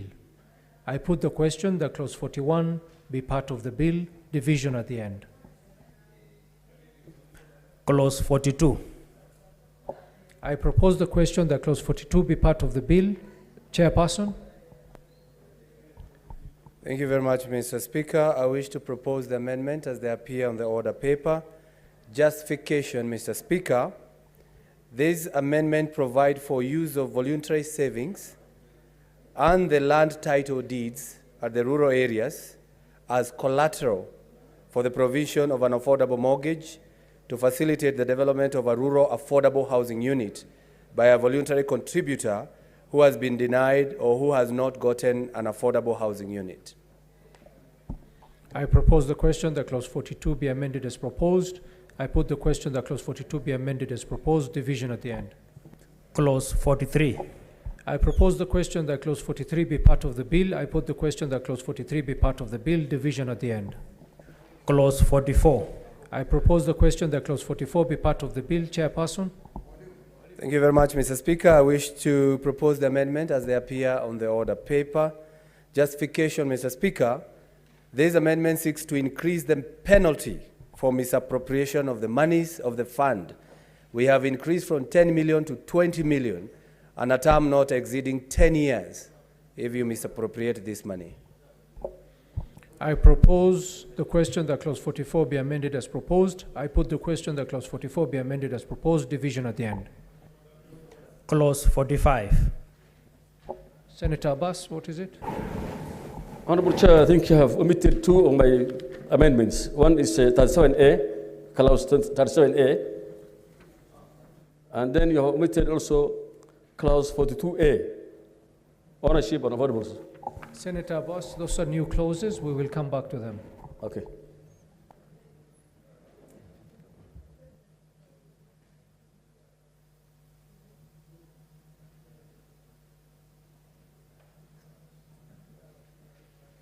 Clause 45. I propose the question that clause 45 be part of the bill. Chairperson. Thank you very much, Mr. Speaker. I wish to propose the amendment as they appear on the order paper. This amendment seeks to introduce gender-neutral language. I propose the question that clause 45 be amended as proposed. I put the question that clause 45 be amended as proposed, division at the end. Clause 46. I propose the question that clause 46 be part of the bill. I put the question that clause 46 be part of the bill, division at the end. Clause 47. I propose the question that clause 47 be part of the bill. Chairperson, Standing Committee. Thank you very much, Mr. Speaker. I wish to propose the amendments as they appear on the order paper. Justification. This amendment seeks to empower the Cabinet Secretary to develop regulations that will ensure if the Senator for Tharaka Nithi can give me a moment. that will ensure the better carrying into effect of the provisions of this Act. And also, Mr. Speaker, these amendments seek to set the timelines within which the Cabinet Secretary is required to table the amendments before Parliament, the timelines for consideration and approval of the regulations by the Parliament. I propose the question that Clause 47 be amended as proposed. I put the question that Clause 47 be amended as proposed. Division at the end. Clause 48. I propose the question that Clause 48 be part of the bill. Senate Chairperson. Thank you very much, Mr. Speaker. I wish to propose the amendment as they appear on the order paper. Justification: this amendment seeks to save the ongoing projects and programs as the rest of the bill is operationalized upon enactment. Yes, Senator Mugeni. 48. Yeah, Chair, I wanted to get your direction on that particular clause, 48. As you know, Mr. Speaker, there is a High Court decision, Petition 181 of 2023, 181 of 2023, that declared Section 84 of the Finance Act unconstitutional, and that was the basis for the collection of these funds. So this clause will, in itself, the entire clause 48 is actually unconstitutional in view of the declarations already made by the court, and it will have a retrospective application, which is not allowed. Senator, yes, Senator Cheriot. Mr. Speaker, if Senator Ugeni was in the House the day I moved the bill, I did make reference actually to the specific clause and said that as Parliament, nothing, it's our constitutional duty to legislate. There is no happening outside the precincts of Parliament that can influence Parliament as it makes its decision on a lawmaking process, whichever way. It doesn't matter what the courts may have said on a particular topic, because Article 94 gives this body, the body of Senate and the National Assembly, the only responsibility of making law. Therefore, Mr. Speaker, I don't think that is an issue that should forestall us. Thank you, Senator. Senator Omgeni, you wanted to comment? The issue I have with this clause is that it's actually going contrary to the High Court decision. The court decision says you cannot collect any taxes before you have a legal framework in place.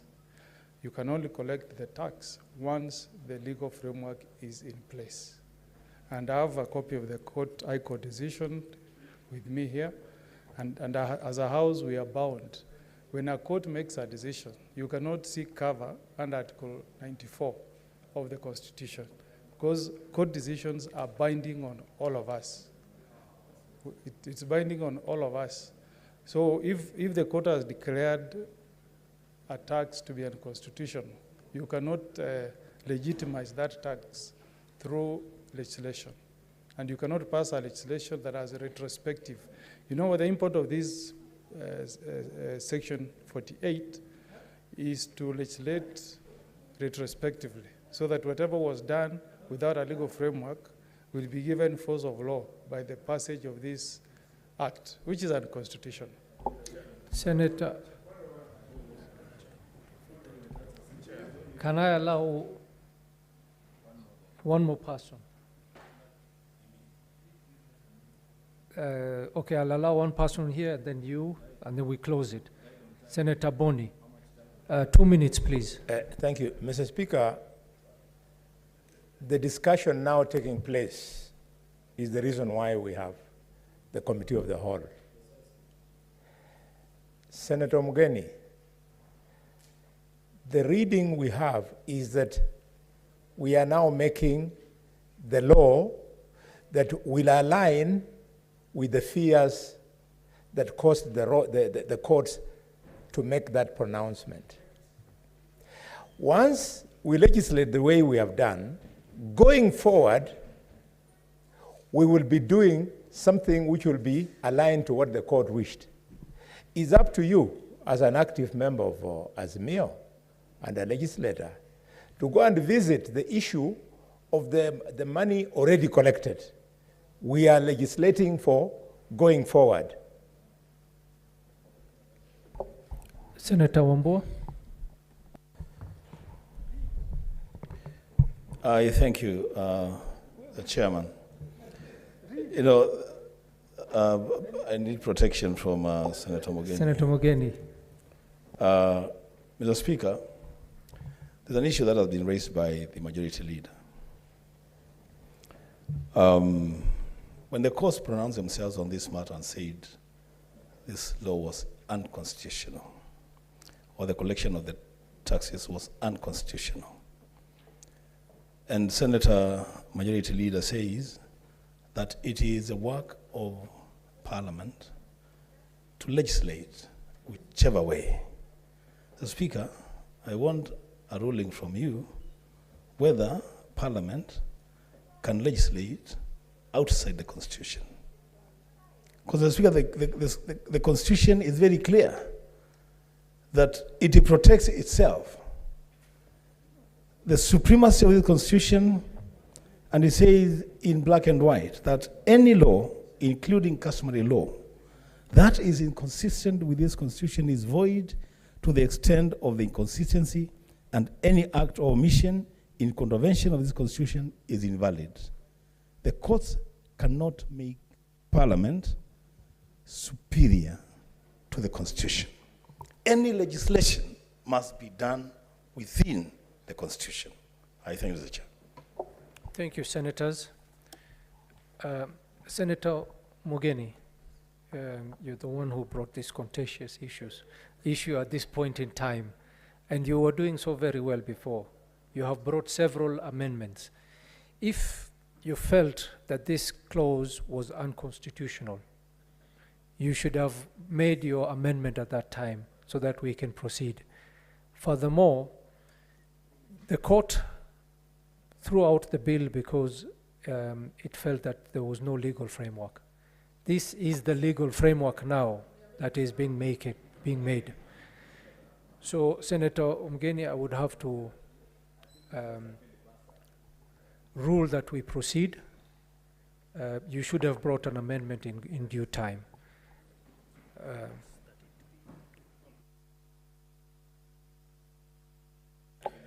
Therefore, we proceed, and I propose the question that clause 48 be amended as proposed. I put the question that clause 48 be amended as proposed, division at the end. Clause 49. I propose the question that clause 49 be part of the bill. Chairperson, Standing Committee. Thank you very much, Mr. Speaker. I wish to propose the amendment as they appear on the order paper. And this amendment seeks to ensure greater clarity by just inserting the word before after the word immediately.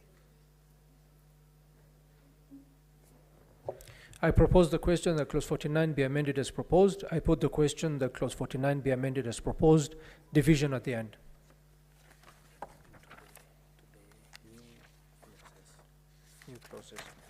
New clause 11A.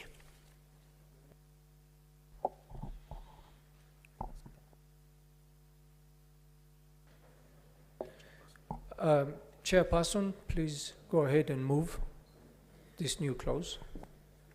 Thank you very much, Mr. Speaker. I wish to propose the new clause as it appears on the order paper. To move that you proposed for the clause to move that clause 11A to be now read a second time. Mr. Speaker, I wish to move that the new clause 11A be now read a second time. Thank you. I propose the question that new clause 11A be now read a second time. I put the question that new clause 11A be now read a second time, division at the end. New clause 11B. Chairperson, to move. Thank you very much, Mr. Speaker. I wish to move that new clause 11B be now read a second time. I propose the question that new clause 11B be now read a second time. I put the question that new clause 11B be now read a second time, division at the end. New clause 31A. Chairperson, to move. Thank you very much, Mr. Speaker. I wish to move that new clause 31A be now read a second time, because this is the part where, Mr. Speaker, we are putting county government in the bill, the role of the county government in the affordable housing. I propose the question that new clause 31A be now read a second time. I put the question that new clause 31A be now read a second time, division at the end. New clause 31B. Chairperson, to move. Mr. Speaker, I move that new clause 31B be now read a second time. I propose the question that new clause 31B be now read a second time. I put the question that new clause 31B be now read a second time, division at the end. New clause 31C. Chairperson, to move. I move that new clause 31C be now read a second time. I propose the question that new clause 31C be now read a second time. I put the question that new clause 31C be now read a second time, division at the end. New clause 31D. Chairperson, to move. I move that new clause 31D be now read the second time. I propose the question that new clause 31D be now read a second time. I put the question that new clause 31D be now read a second time, division at the end. New clause 31E. Chairperson, to move. Thank you very much, Mr. Speaker. I move that new clause 31E be now read the second time. I propose the question that new clause 31E be now read a second time. I put the question that new clause 31E be now read a second time, division at the end. New clause 31F. Chairperson, to move. Thank you, Mr. Speaker. I move that new clause 31F be now read a second time. I propose the question that new clause 31F be now read a second time. I put the question that new clause 31F be now read a second time, division at the end. New clause 31G. Chairperson, to move. Thank you very much, Mr. Speaker. I move that new clause 31G be now read a second time. I propose the question that new clause 31G be now read a second time. I put the question that new clause 31G be now read a second time, division at the end. New clause 37A. Senator Mohammed Abbas, to move. Honorable Speaker, thank you.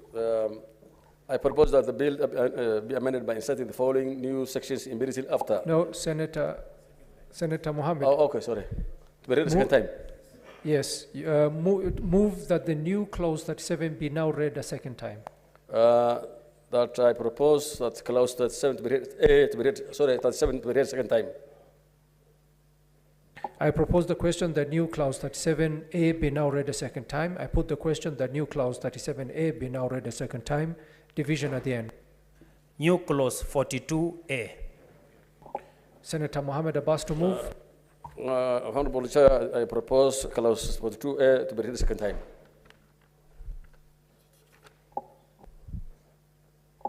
I propose the question that new clause 42A be now read a second time. I put the question that new clause 42A be now read a second time, division at the end. New clause 42B.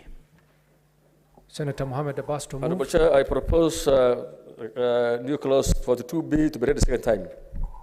I propose the question that new clause 42B be now read a second time. I put the question that new clause 42B be now read a second time, division at the end. New clause 42C. Senator Mohammed Abbas, to move. One moment, Senator Mohammed. What is your point of order? Mr. Chair, as per the procedure in this House, even when we're in the committee of the whole, when the chair proposes a question, ideally you pause to find whether there's a member with a comment on any clause that has been proposed to be part of the bill. And Mr. Speaker, you are moving super fast, that even when we want to make any comment following your proposal, it becomes difficult to catch up. Particularly on this clause 42B, Mr. Speaker, Mr. Chair, I wanted to make a comment following your proposal just before you put the question. So I was requesting, Mr. Speaker, that you move a little bit slowly at the proposal so that you only put the question if there is no comment from members. This is the stage of lawmaking, Mr. Speaker. Second reading, we are debating. But it is this point where we are writing the law with a fine toothpick. And so, Mr. Speaker, I just beg that if you would allow me, I would make some comments on new clause 42B, and in subsequent proposals, you can allow members to contribute. Thank you, Senator Kajwang. Senator Kajwang, you know very well, you've been in this house for long, and you know how to catch the chair's eye.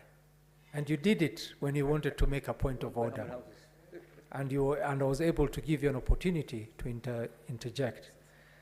The same way, if you wanted to make a contribution to any clause that we were making, we have a screen here.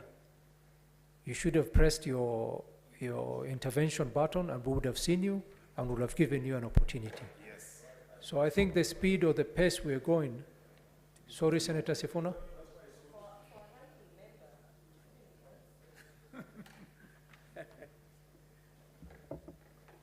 Senator Sifuna, give him the mic.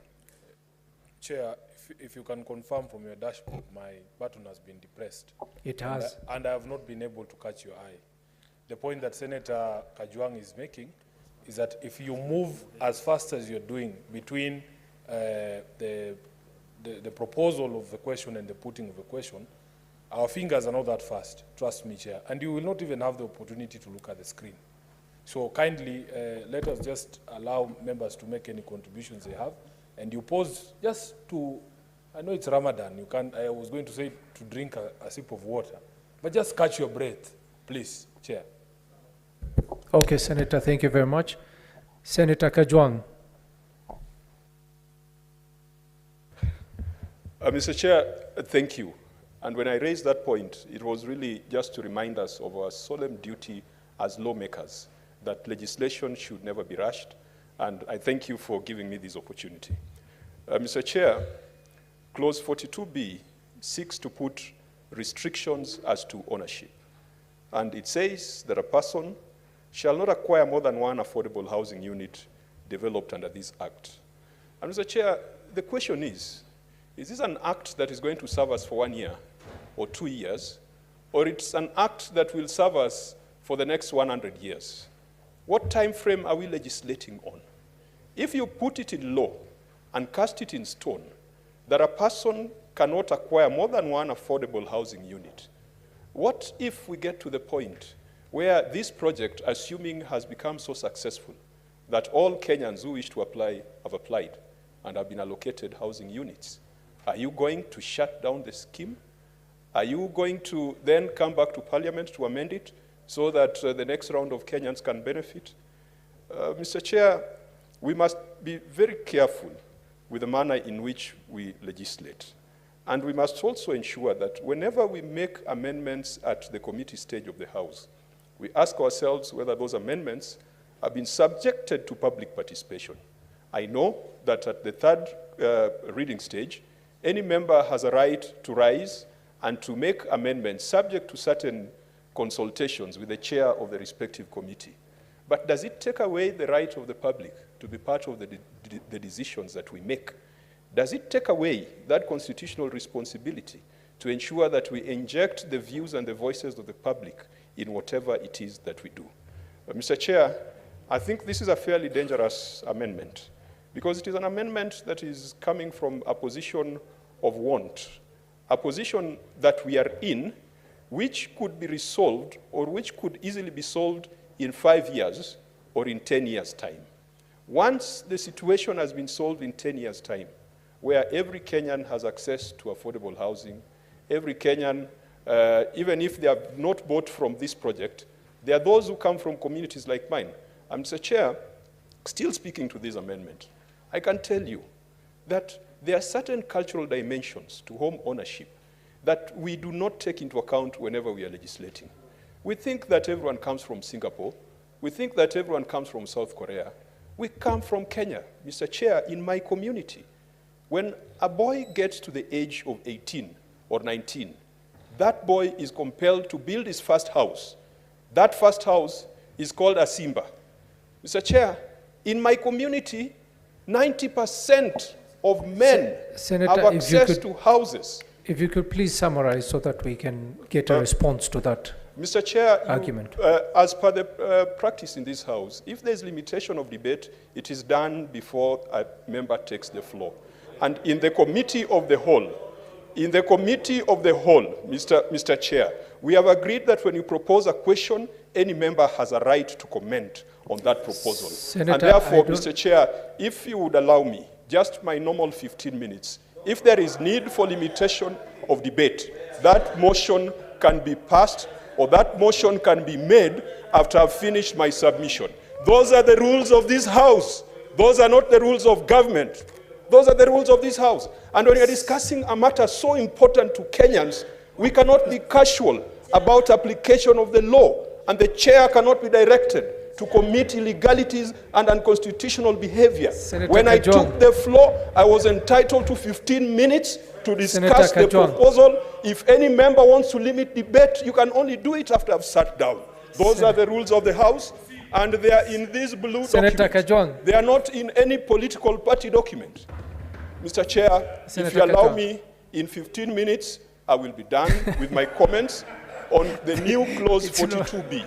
And I will yield Senator the floor Kajwang, we to are in other the members committee to make of their the whole. comments. Senator Kajwang, we're in the committee of the whole. Mr. Chairman, When committee you're making of the whole, when you propose the question, all of us have a right to comment on that question. And that is why we were requesting that you go a little bit slow between proposing the question and putting the question.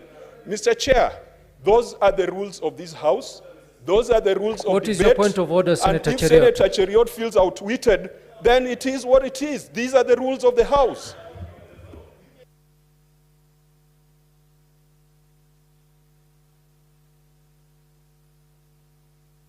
The mic. Give me the mic. Mr. Chairperson. Mr. Chairperson, there's only one chairperson. I hope so. I hope there is only one chairperson. Protect me from hecklers in the House, Mr. Speaker. I want to address you. Mr. Speaker, I want to address you in total silence. Let's, just one more. I should be, Chairperson. I will ask him. I have given him the point of order. Let him proceed. We'll listen to him in silence. I'm sure before he sits down, he will make that very clear. What is your point of order? Thank you, Senator? Chairperson, for protecting me. Number one, Mr. Speaker, I take great exception in the conduct of Senator Kajwang. If it was another senator, I would have assumed that probably he doesn't know the traditions of this House and what we do in third reading. Senator Kajwang is not only being cheeky, because I watched him when he walked into the House, and I could hear him clearly tell his colleagues that why are you guys not filibustering? I knew. Mr. Speaker, can you protect me? Mr. Speaker, I am not in a mood to engage in a heckling debate. We will find out. Mr. Speaker, can you protect me? You're protected, Senator Cheriot. You So the proceed. point is this. Senator Kajwang knows that in third reading, you try to persuade people why you're not in supportive of the proposed amendment. In a quick, witty comment, hardly beyond a minute, Mr. Speaker, and you give opportunity to the chairperson or the person that is moving that amendment to convince you why that amendment is important. This is not a debate stage, Mr. Speaker.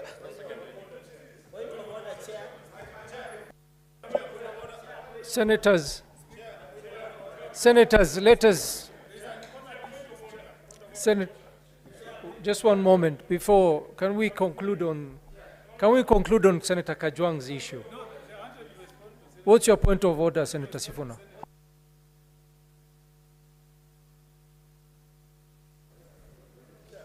Chair, thank you for... Chair, I would like the attention of the chair, please. Chair, I wanted to draw your attention to Standing Order 185. Mr. Chair, allow me to read. General application of rules in committee of the whole, except as otherwise provided in these standing orders. The same rules of order and of debate for the conduct of business shall be observed in the committee of the whole in the Senate. Mr. Speaker, therefore, nobody should rise up to tell you that there are traditions. Traditions are only applied where there is no express provision of the standing orders. So Honorable Kajwang is within his right, Mr. Speaker. Even in committee of the House, I am surprised somebody who's told us many times that he's doing the third term in this House has no idea which standing orders he's referring to. And Mr. Speaker, when somebody stands up on a point of order, Mr. Speaker, you must insist on which standing order he is rising. I have read the law of this House. We will not be threatened by old people here that you have been here 10 terms, but you can't read very simple English. Mr. Speaker, therefore, allow us to debate in the normal fashion because that is what the law says. Mr. Chairman, do not be intimidated by anybody telling you they were elected before your grandfather was born. We are all here now. And Mr. Chairman, we are subject to the same rules. We must speak in accordance with the Constitution and in accordance with the standing orders, Mr. Speaker. Therefore, Mr. Speaker, nobody should come here to tell us about traditions of which community. The traditions of the House are dictated by the standing orders. So I dare anybody else to stand up and read. Order, senators. Order, senators. Order, senators, order, order. Let us have some order.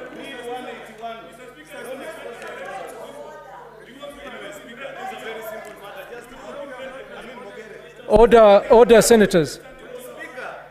No, order, senators. Order, sit down. Sit down. Okay, sit down, Sifuna. Sit down, Senator Abbas. No more, Senator. No more point of orders. No, senators. I cannot allow because it is going out of hand. Not on the same matter. Is it on the same matter? Okay, Senator Mogeni, go ahead.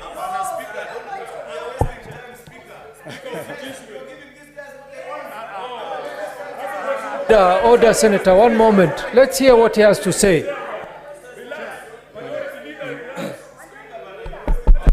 You know, Mr. Speaker, Mr. Speaker, I've said on this floor that I have tremendous respect for Senator Cheruiyot, and I've said he's a young senator who has a very bright future. But when he starts shouting at us, it's not right.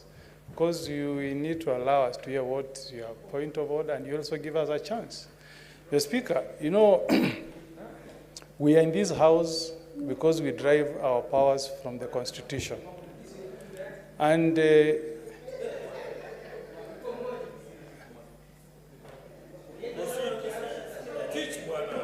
yes, so Mr. Speaker,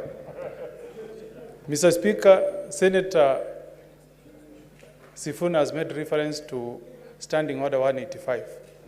But Mr. Speaker, the article I want you to bear in mind is Article 124 of the Constitution.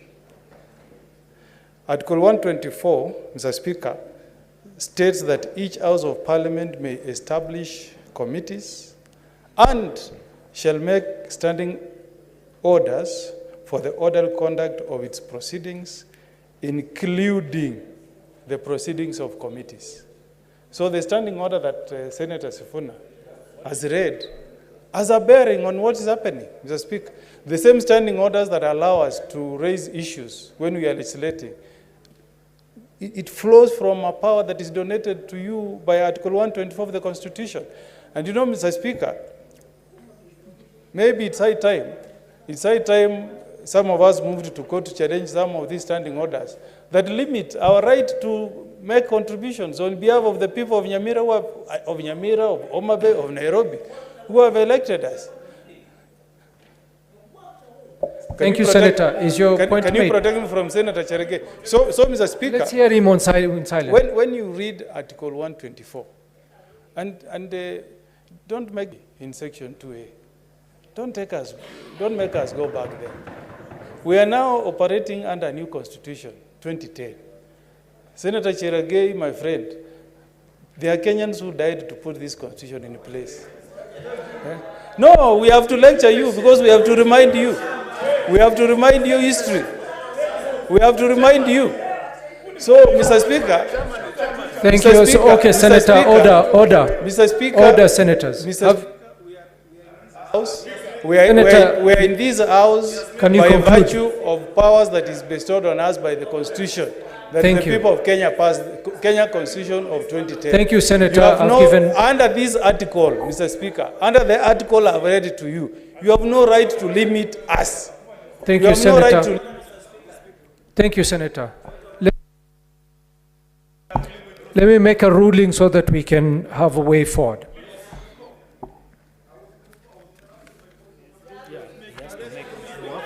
I have to make a ruling so that you can either proceed or not. I have to make a ruling, Senator Kajwang, on this matter. And the ruling also touches on the issues you raised. So, honorable senators, I believe what has been raised by the learned senators in this House, who are very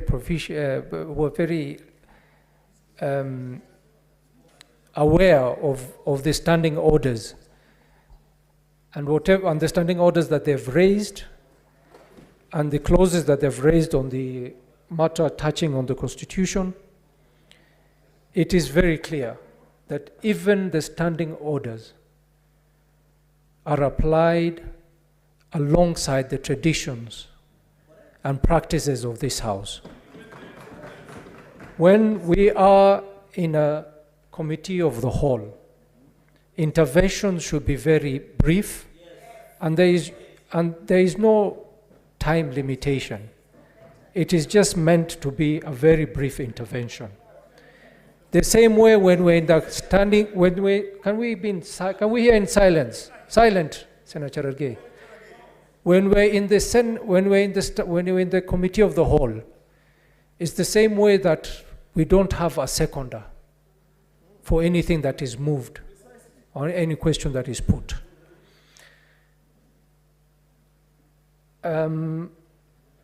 This said, senators, we will proceed as we were proceeding, and if there is any clause that you want to make an intervention, we will give you an opportunity, but be very brief on the matter.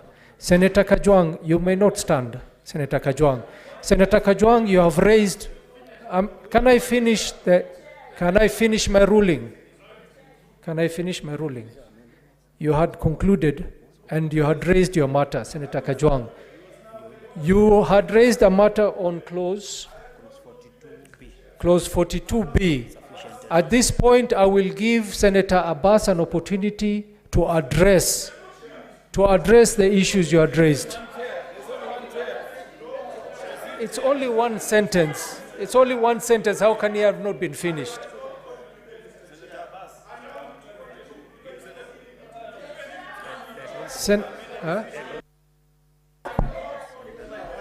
Senator Kajwang, why don't you listen to the reply? Let's listen to the Senator Kajwang, you had spoken for a good 5 minutes before we interrupted you. No, Senator Kajwang, I will not sit.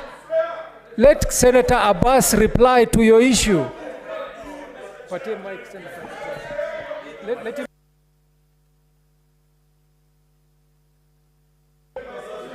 Okay, order, Mr.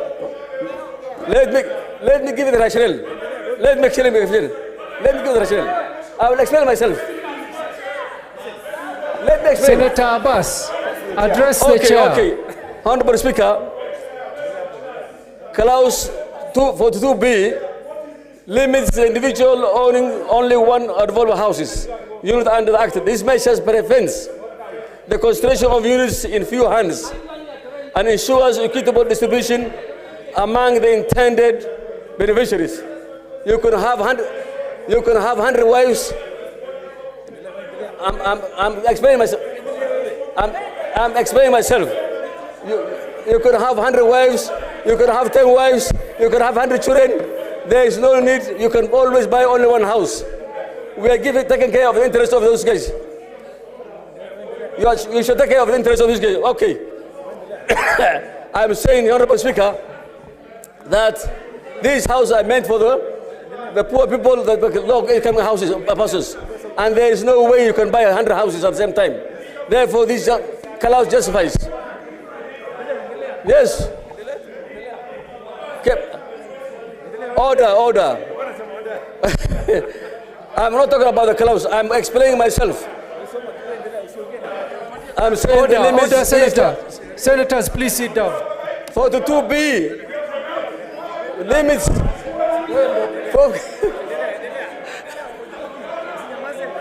42B limits individuals to own only one affordable house. Unit under the Act, these measures prevent the concentration. Order. Okay. Relax. Let me explain myself. Kejuang.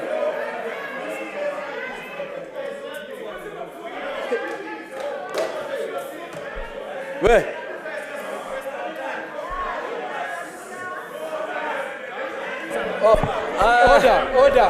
Order, senators. I am on the floor. Please sit down. I am on the floor. I am on the floor. I should be given time. Sit down. Speaker, I'm on the floor. Sit down. Let him read that 181. Commissioner, sit down. Sit down. Wacha asome hiyo 181, mwambie yeye mwenyewe asome. Wacha asome. Sit down. Wacha asome. Nani? 181 wacha asome. Wacha. Asome 181. Down. Sit down. Majority leader, sit down. Sit down. Sit down.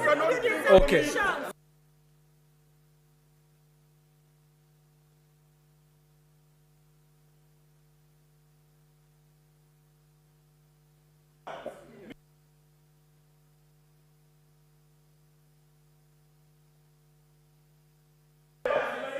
Senator Kajwang, sit down. Sit down. Sit down. Sit down.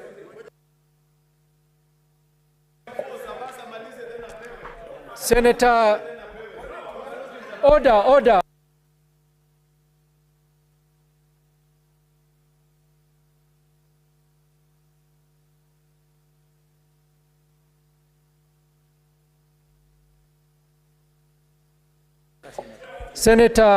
Senators, honorable senators, I'm not sure if Senator Kajwang was in the House when I made a ruling about justification and any interventions in the House will be limited for 2 minutes. 2 minutes. No. I did. I made that ruling in this House. Yes. I said 2 minutes. No, I gave 2 minutes. I gave 2 minutes. So, Senator Kajwang, as a way forward, we will listen to Abbas, and then I'll give you an opportunity, not more than 2 minutes, to say what you have to say. Senator Abbas. Wait. Okay, honorable speakers, senators, let me explain myself. 42B is meant to safeguard so that every Kenyan must have a house, affordable houses. Order, my friend. I'm not addressing you. Senator Abbas, address the chair. Okay. Honorable Speaker, I'm justifying why we're saying limiting these houses to one person. For one individual, one house. Because you can own 100 wives, you can have 10 kids, you can have 20 kids, but what they're saying is these houses are meant for the poor people and for the low-income houses, guys. If we say that we allow everybody to buy what he wants, then everybody will not get everything what he wants. What we want is those poor people to get what they want. So these houses can be equally distributed. For that is the justification of this clause. Senator Kajwang.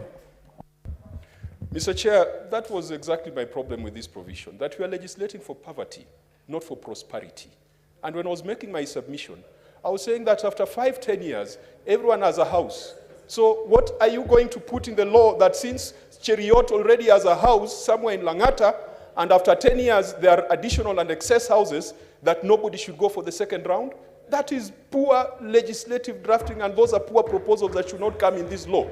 Mr. Chair, the Constitution, Article 117, that talks about powers and privileges of Parliament, provides unfettered freedom of speech and expression.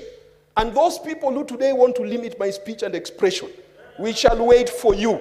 And your day will come when someone will have to stand up for your right of expression and freedom of speech. And Mr. Chair, I do believe, because the 2 minutes are not over, that even after I've prosecuted my reservations on clause 42B, that all other members with a contrary view must also be allowed to contribute, because this is the only time when senators can write laws. Finally, Mr. Chair, when I'm here...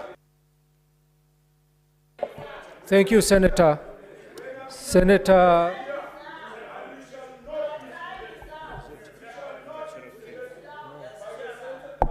Kathuri Murungi.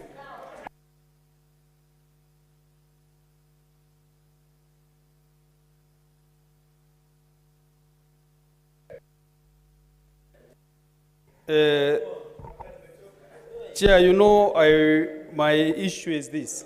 When we get to the third reading of any bill, the purpose for the third reading is to bring any amendment that you feel maybe was not captured well in the bill. And to bring the third reading, any amendment that you feel you should bring, so that you can convince members. And if you can only convince members, and then also we subject to the vote. So Senator Kajwang and all the opportunity during the second reading, at the third reading, to bring an amendment which could have cured this problem. So it could have amended, maybe it should be open-ended, so that now we bring that to the vote at the third reading. Senators, let's make progress.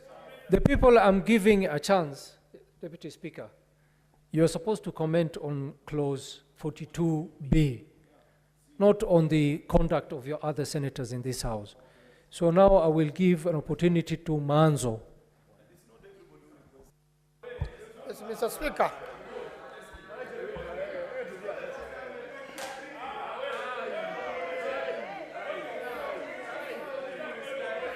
No, Mr. Speaker. Mr. Speaker. Mr. Speaker. Mr. Speaker. Order, senators. Mr. Order. Speaker. We need Mr. to. Speaker. Senator Manzo will be heard in silence. Mr. Speaker, just before I comment on this, I want to say my 10 years experience, now that you talked about traditions in the National Assembly, on a matter which generates a lot of interest like this particular one, the speakers will ordinarily allow as many as possible to comment, Mr. Speaker, so that, Mr. Speaker, then you know, out of that, members could make a clear decision whether to amend further or to remain with the same position when we vote. Mr. Speaker, I want to say my issue with this particular amendment, Mr. Speaker, kindly. B, may apply for the board for approval of issuance of an affordable mortgage to develop a rural affordable housing unit, Mr. Speaker. Senators, can we hear him in silence? Mr. Speaker, please take a seat. Mr. Speaker, this particular amendment begins to contradict the whole purpose of the housing, and it goes into to create a situation whereby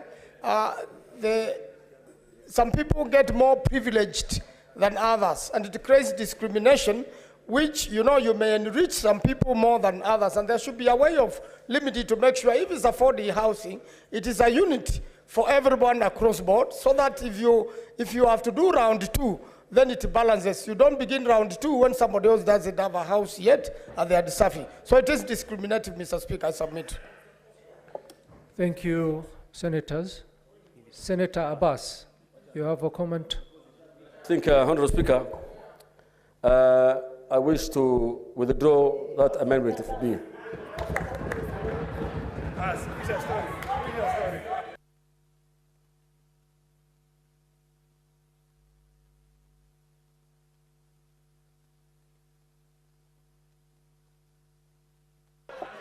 Honorable senators, honorable senators, honorable senators, honorable senators.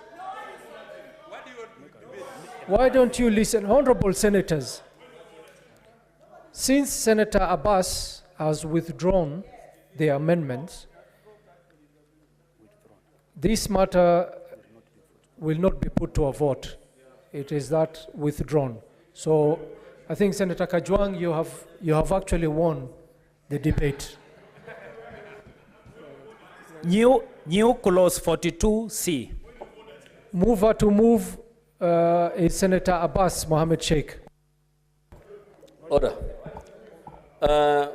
Honorable Speaker, I want to read 42C, except with the prior written consent of the board, a purchaser of an affordable houses unit under Act shall not by contract, agreement, or otherwise sell or agree to sell his or her unit or interest therein, or in any interest there in any of other persons.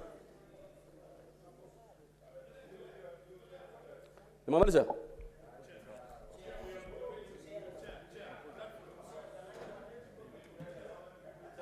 Senator Sifuna, what is your intervention? Mr. Chair, you should ordinarily allow us to make points of order. I was standing, I have been given the mic. This is disorderly conduct by the majority leader, and there's the reason I'm rising on my feet, Mr. Speaker. Pursuant to Standing Order 121, I have seen the majority leader essentially throw a tantrum and smack the desks with his documents there. And yet he has the audacity to accuse me of being disorderly.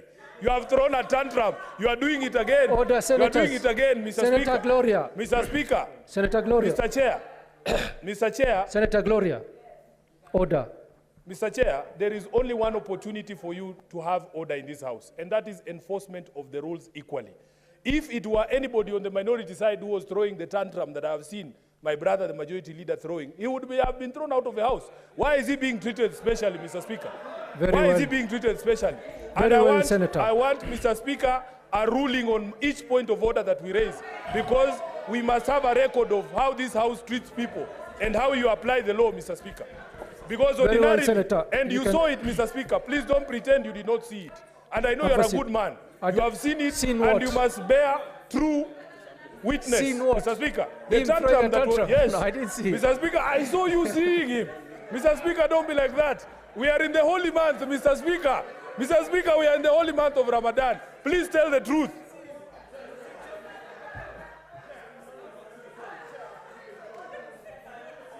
Senator.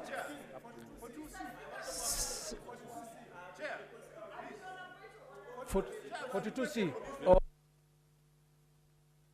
Bear with, senators, bear with us a minute. We need to clear this screen so that we can have some order. One moment. If you have your button red, just switch it off. Switch it off. Switch it off, then I'll tell you when to switch it on. Okay, for 42C intervention, press now. 2 people I'll give. I propose the question, the new clause 42C be now read a second time. I put the question, before I put the question. Senator of Meru.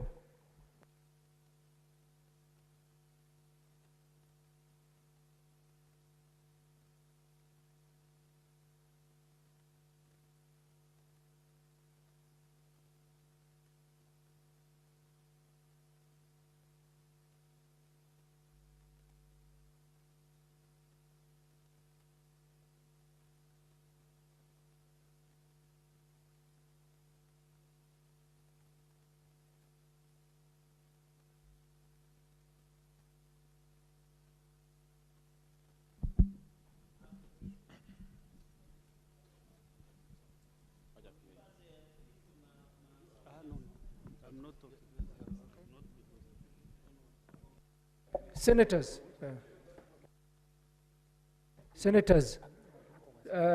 press intervention. Intervention.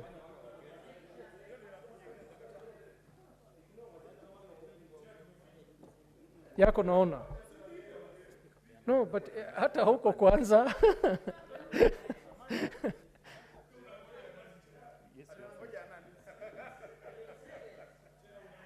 Hii system mbaya. No, I'm getting Yoneshi. Okay. So I will allow 2 from both sides. 2 interventions from both sides. On this side, Wambua and Mogeni. On this side, they're your seniors. Chair Gay on this side, and chair committee wanted to comment. Okay, Senator Wambua. Give me the mic. Chair. Chair, on that proposed amendment 42C, I totally and completely oppose it. So, Chair, this is an amendment. Yes, we will do that, but this is an amendment that goes contrary to the Constitution on property rights. You know, the law itself has been declared by the courts unconstitutional. You bring an amendment which is completely unconstitutional. Mr. Chair, this one, I strongly and totally oppose. Thank you, Senator Cherargei.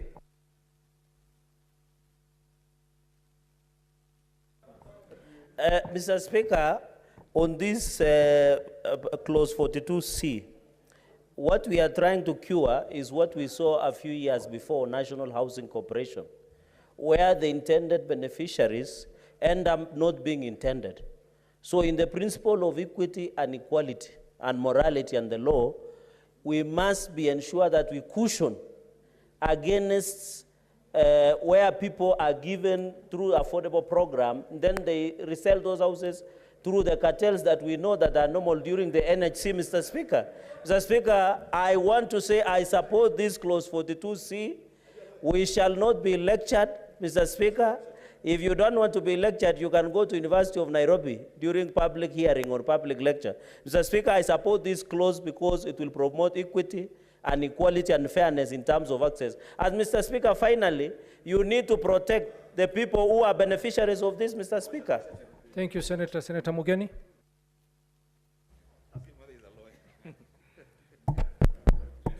Mr. Speaker, Senator Cherargei is my colleague.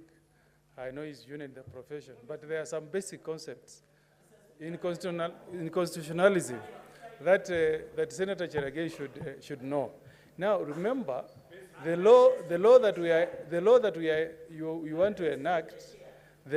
we want to enact is going to give Kenyans an opportunity to purchase houses. You are not going to give these houses to Kenyans for free. So the moment you are taxed and you are given an opportunity to purchase, that becomes your property. Now, Senator Cherargei, through Speaker, if you never went to law school to study constitutional law, I want to read for you Article 40 of the Constitution. Article 40 of the Constitution. Now, no. You know, I'm trying to help you. I'm trying to help you. Now, Speaker, this is what section 40. Order. Can you protect me, Cherargei, Speaker? order. He still has time. Now, you know this one, Speaker, you know, this one I'm trying to help you. Sasa Majority Leader, order.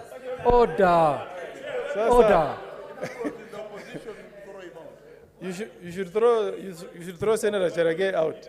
Now, Mr. Speaker, this is not for anybody else but for Senator Cherargei, and I want him to listen. Let him sit attentively and listen. Now, Section 40, Speaker, Section 40 on protection of the right to property. It says, Parliament shall not enact any law. Thank you, Senator. Senators, I propose the question. I put the question.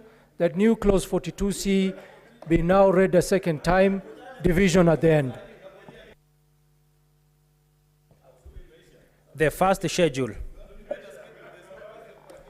I propose the question that the first schedule be part of the bill.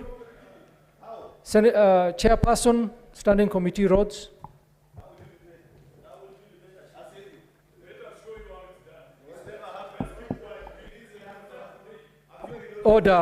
Order, senators. Majority Leader, you are wasting the most time now. Sifuna. Yeah, but you can't be exchanging. Let's hear the chairperson. Thank you very much, Mr. Speaker. I wish to propose the amendment as they appear on the order paper, in the order paper. Justification, this amendment seeks to clarify the number of members who can convene an extraordinary meeting. Just the numbering, which is the majority of the members of the committee. I propose the question that the first schedule be amended as proposed. Senators, before I put the question, since the schedule and what is remaining is what was in the bill, I do not see any need for debate, but if somebody wants to stand and either support, I will only give them 1 minute. I put the question. Since there's nobody, I put the question that the first schedule be amended as proposed, division at the end. The second schedule. I propose the question that the second schedule be part of the bill. I put the question that the second schedule be part of the bill, division at the end. The third schedule. I propose the question that the third schedule be part of the bill, amendment to be moved by Senator Mogeni. And there are 2 amendments for this, and the 2 amendments are not conflicting.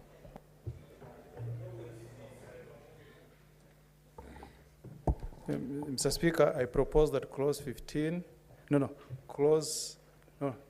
Mr. Speaker, I propose that the third schedule be amended as appears on the order paper. Mr. Speaker, the justification is if you read the third schedule, the heading states list of agencies for implementing the affordable housing programs and projects. Mr. Speaker, that amendment proposes to leave the county governments as the sole agents that will undertake housing programs and housing projects.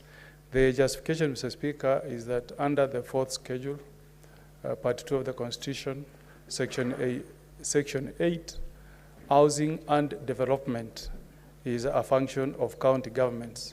Therefore, it will be unconstitutional to allow the agencies listed in number 2, 3, 4, which is the one that are most concerned, that is State Department for Matters Relating to Affordable Housing. That will be going outside the constitutional mandate of policy that is reserved for national government. NSSF as an independent entity that cannot take over functions of county governments. Therefore, Mr. Speaker, I propose that all those bodies listed from 2, 3, 4, 5, 6 be deleted. And clause 2 of the same schedule, we seek to delete the reference to institutional housing. And I want to make a correction. All references I've made in my amendments, initially I referred to the 6th schedule. It should actually be the 4th schedule of the Constitution. Thank you. I propose the question that the third schedule be amended as proposed. I put the question that the third schedule be amended as proposed. Division at the end. Further amendment by the chairperson, Standing Committee. Thank you very much, Mr. Speaker. I wish to propose the amendment as they appear in the order paper. Mr. Speaker, we believe counties are agencies that are supposed to handle this work, so we are increasing more agencies to that part. And in clause 2, this amendment seeks to remove the description of plinth area from the substantive legislation in favor of having the same defined under regulation. And also, Mr. Speaker, the amendment seeks to define the term county committee.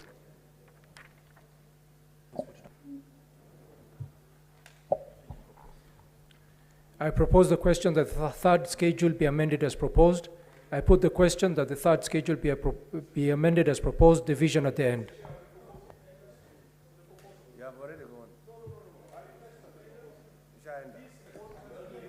Clause 2.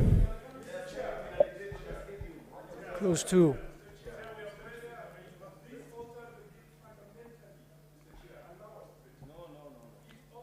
Senator. It's showing. But it's showing.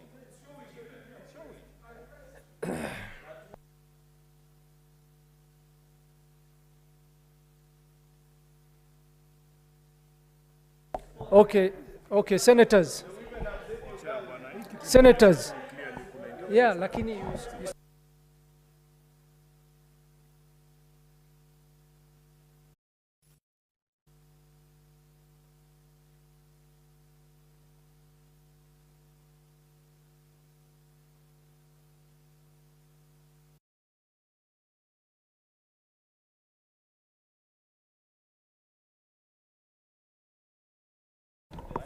Senator Manzo, 1 minute. Yes, I just wish to say that, Chair, you know, when we make a law, first it must go with the Constitution, then go with the statute. Chair, the moment you fundamentally amend the original part of the bill, although we stand for devolution and housing should be fully devolved, Chair, when you introduce, as has been introduced by the Chair, you tend to reverse what had already been passed, Chair. And therefore, it is important, Chair, that there is flaw with the Constitution, Chair. It isn't flowing, and therefore, it becomes automatically, the amendment is automatically unconstitutional, Chair. I conclude. Senator Sifuna. I'm following the screen. You said you interviewed. Sifuna. Mr. Chairman, Mr. Chairman, with all due respect, please, Senator Cheruiyot, I know it is causing some irritation when we are doing the jobs we were elected to do, because I don't know why you are in a rush, Mr. Speaker. Allow us to speak to the amendments that are being proposed. Mr. Speaker, I support the amendment that has been proposed by Senator Morgan, because you can see, allow me to say what I want to say. Please, allow me to say what I want to say. It is my wrong things. Allow me to say my wrong things. You cannot be shouting all the time when we are talking. Honorable Chair, please protect me from the majority Let leader. him be heard. He has 1 minute. Let him be heard. Now let him say what he wants to say. Let me sit down and let him say. Say what you want to say. This is not your house. Senator Enoch Wambua.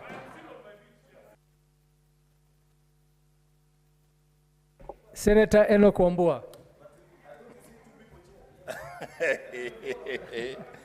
You know, it will be very difficult, Chair, for you and for this House, if then the management of who speaks and who does not speak is being directed by Senator Cheruiyot. Mr. Speaker, the Chair, I fully support the amendment proposed by Senator Mogeni that the units of government, national government, that have been put in this housing program be deleted and we just retain the county governments. Our responsibility as the Senate, Mr. Speaker, is to protect the interests of counties and county governments and to protect devolution. It is not our work to claw back on devolution by introducing national government agencies in functions that are supposed to be devolved. That's what we are saying. Speaker, I thank you. Senator Kajwang. Mr. Chair, a motorcycle is defined by 2 attributes. It has an engine and it has got 2 wheels. The minute you come up with a motorcycle bill, like Senator Boni Khalwale has come up with a motorcycle bill, then you alter the definition of the motorcycle and you remove the engine from it and leave only 2 legs, it is no longer a motorcycle. Now, that is a mischief that Senator Karungo Wathangwa is introducing here. We are dealing with an affordable housing bill, and we are changing the definition of affordable housing at this point after subjecting this bill to public participation. That is unconstitutional because you cannot alter materially the substance of a bill at this point in time. Mr. Chair, I wish that Senator Karungo Athangwa can gracefully withdraw that amendment because we cannot now be deleting the plinth and then only maintaining the income status. Thank you, Senators. I put the question that the third schedule be amended as proposed, division at the end. Clause 2.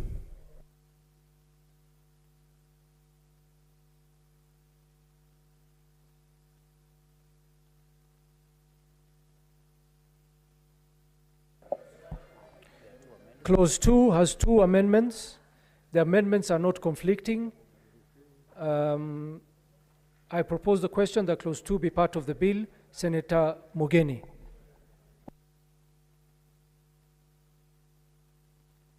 Okay, let's start with the amendment by the chairperson standing committee.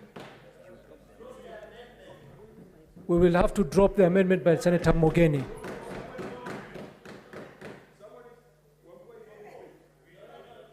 Chairperson, please proceed. Thank you very much, Chair. I wish to propose the amendment as they appear in the order paper, Mr. Speaker. And the amendment seeks to remove the description of plinth area from the substantive legislation in favor of having the same defined under regulation. And Mr. Speaker, the amendment also seeks to define the term county committee.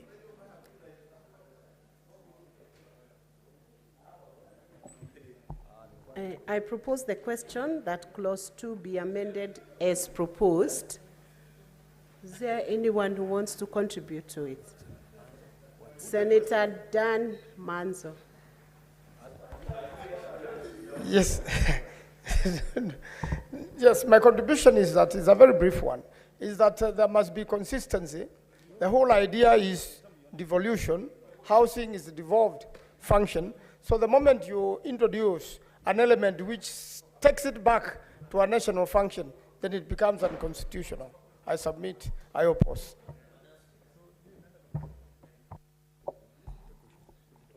Senator Charadike, 1 minute only.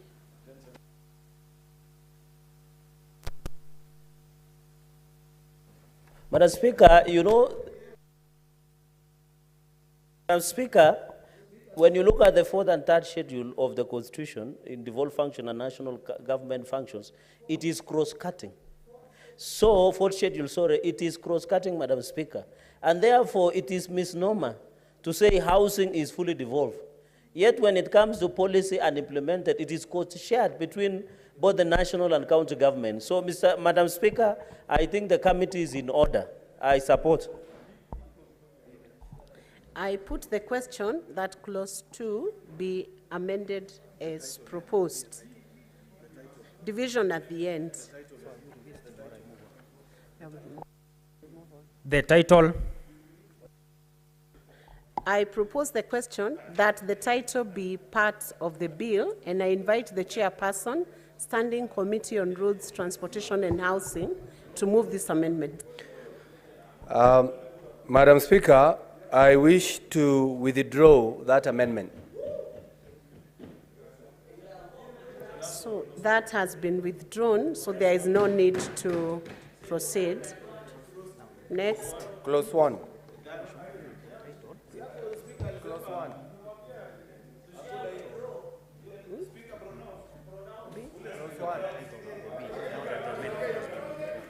Now that the amendment has been withdrawn, I propose the question that the title be part of the bill. I put the question that the title be part of the bill, division at the end. Clause 1. I propose the question that clause 1 be part of the bill. I invite the chairperson, Standing Committee on Roads, Transportation and Housing, to move this. Thank you very much, Madam Speaker. Having dropped the title, I wish to also withdraw this amendment. I propose the question that clause 1 be part of the bill. Senator Manzo, you want to? I put the question that clause 1 be part of the bill, division at the end. It's the end of these amendments. Yes.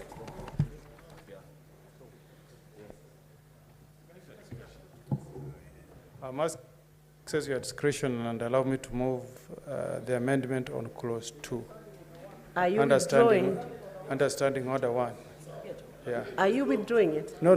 I'm moving the amendment. Okay, proceed. Yeah. Madam Speaker, I propose that clause 2 of the bill be amended as appearing on the order paper.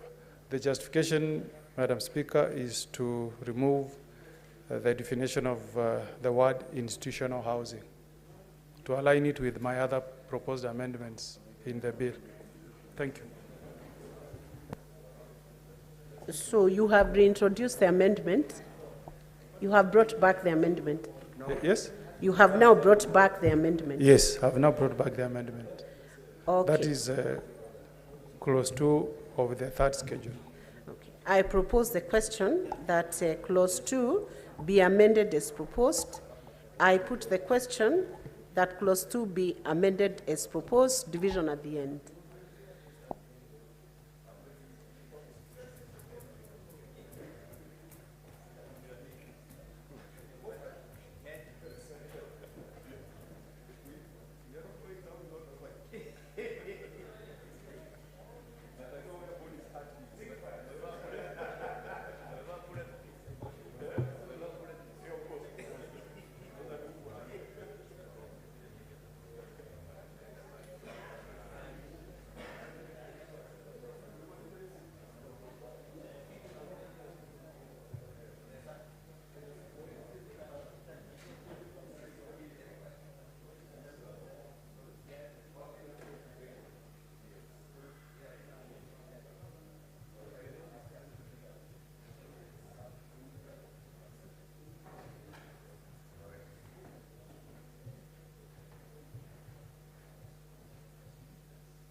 I now ask the mover to report progress.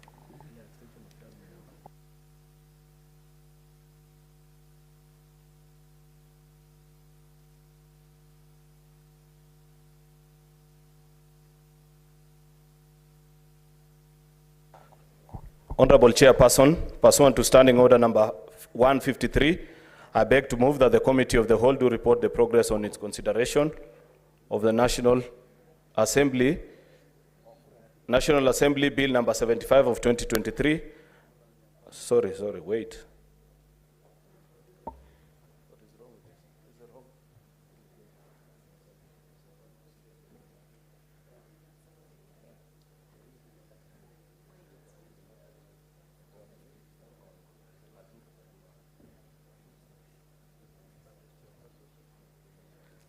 I take it again. Honorable Chairperson, pursuant to Standing Order number 153, I beg to move that the Committee of the Whole do report progress on its consideration of the Affordable Housing Bill, National Assembly Bill number 75 of 2023, and seek leave to sit again today.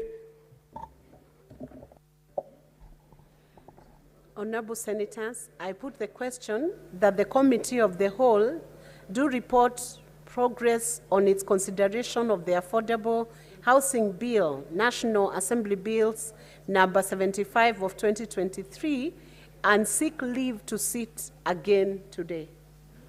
As many as are of that opinion say aye. Aye. As many as are of contrary opinion say nay. The ayes have it.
Honourable members, let us have your seats. Honourable members, Senator Mazaru, let us transact business. Senator Tabitha Karanja Keroche. What is your point of order? Majority Leader. Mr. Speaker, I rise pursuant to Standing Order number 34-4A that the House extends its sitting time until the order of business on order number 10 is concluded. I do request the Senate Deputy Majority Whip to second. Mr. Speaker, sir, I second.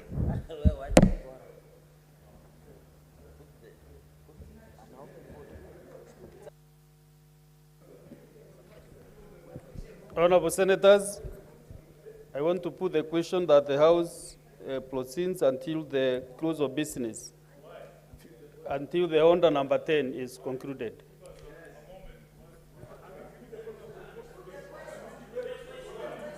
Honourable Senators, what is the mood of the House? Yeah, no. Let me give 2 members this end and 2 from this other side. I start with the Senator Sifuna. Senator Sifuna, you have the floor. Speaker, you know, it has become habit every time that there is a matter such as this, that instead of allowing more debate on the matters that are before the House, you will see how we are being rushed in the Committee of the Whole, that we could not even speak to the amendments that are being brought here. Then it is hypocrisy for you to extend the sitting of the House so that you can achieve your nefarious political ends. Mr. Speaker, therefore, I want to issue a very stern warning. Mr. Speaker, I want to issue a very stern warning to the Leader of Majority. The Leader of Majority is abusing the rules of this House, Mr. Speaker. When we want the time to actually make meaningful contributions on specific legislation, like we were doing in the Committee of the Whole, he is the one who's making sure that members cannot speak to the matters that are important to the constituents, the people who elected us. But here he is going to keep us here. I don't know what he wants us to do now. Mr. Speaker, he should... In fact, if I were on the majority side, Mr. Speaker, can I be... Senator Sifuna, you cannot file that question directly to him. Just follow through me and then I'll make the determination. Mr. Speaker, I don't trust you as a conduit of the messages that I want to transmit. So, I would rather he hears directly from me, Mr. Speaker. Thank you, Senator Sifuna. I have not finished. Just 2 minutes are enough, and you are done with your 2 minutes. Senator Kipkolil William Cheptumo.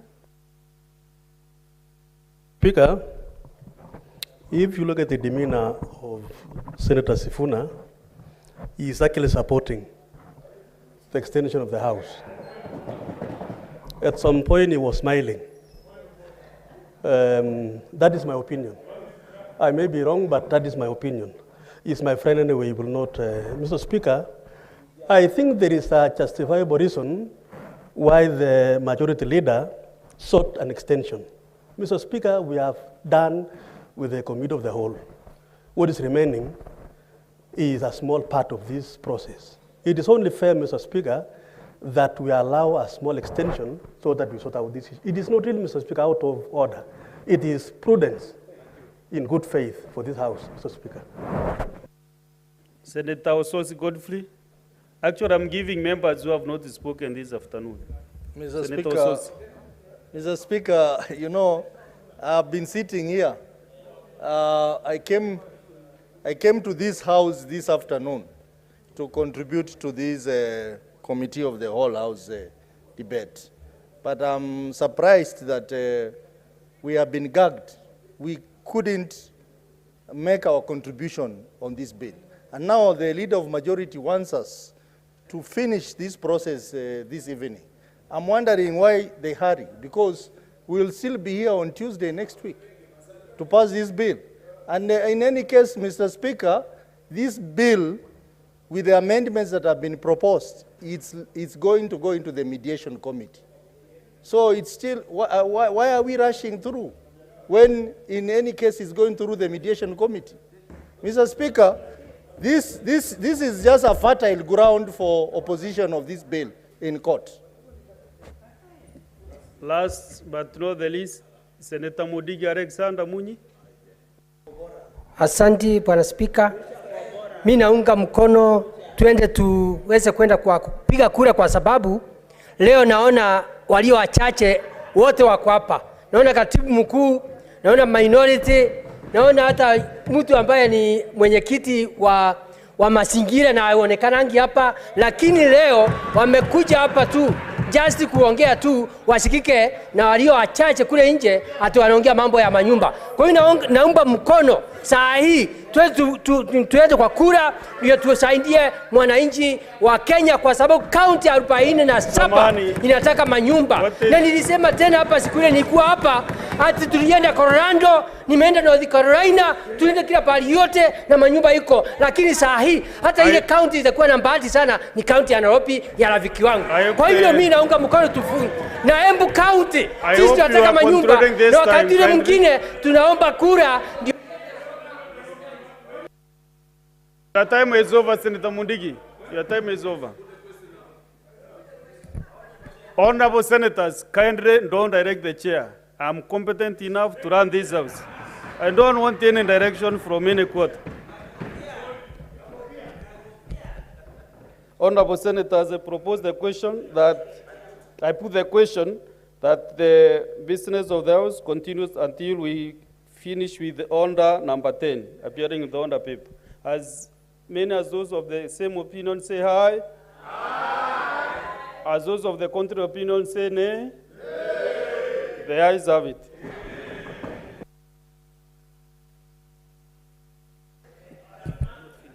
Yeah?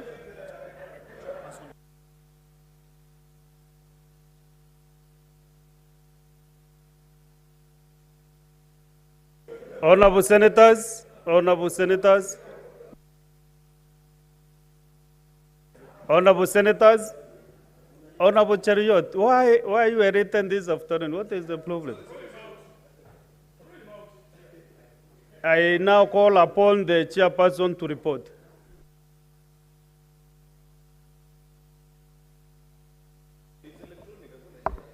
Honorable Speaker, I beg to report that the Committee of the Whole has considered the Affordable Housing Bill, National Assembly Bills number 75 of 2023, and seeks leave to sit again today.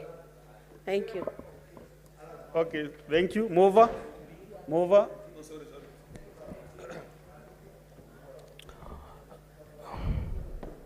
Mr. Honorable Speaker, I beg to move that the House do agree with the committee on the said report. I request the Senator for Nyandarua to second. Senator Medu. Honorable Speaker, I second. Honorable Chalgei. Honorable Chalgei. Honorable Kajwang. Order, please. Honorable Senators, I propose the question that the House do agree with the committee in the said report. I put the question that the House do agree with the committee in the said report.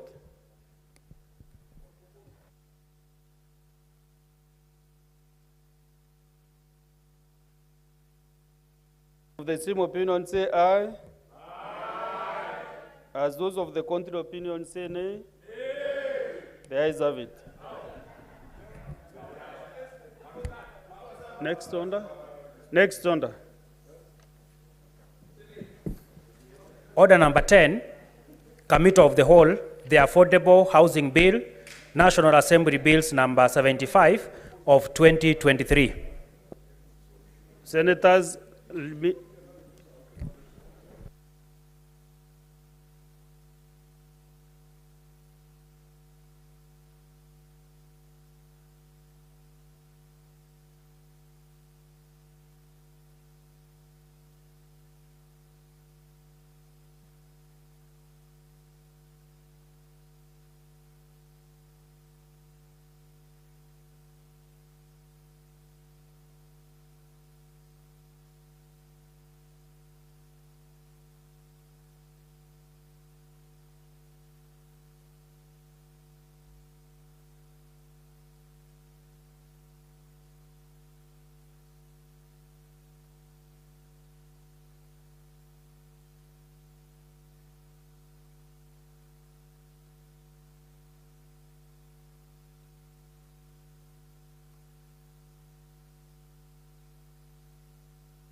Honorable Senators, we are now going into division.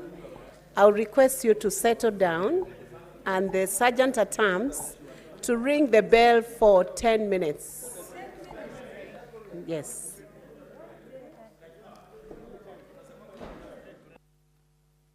Once we have the quorum, the bell will stop ringing, so it's okay.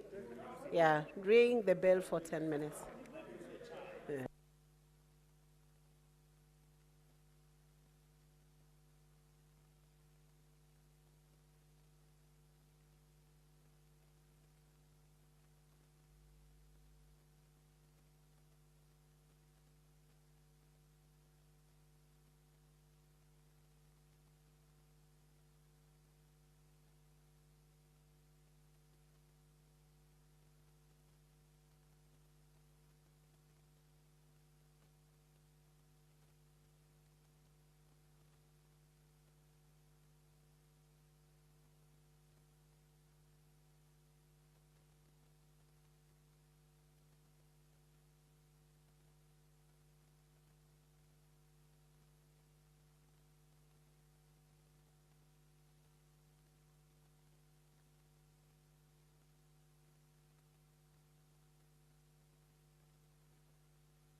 Honorable Senators, we can now settle down so that we can move into division.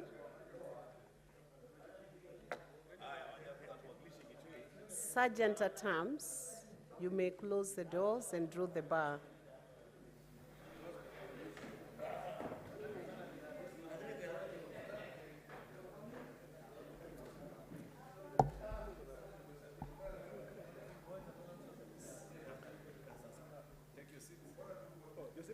Senator Eddie, resume your seat away from Majority Leader.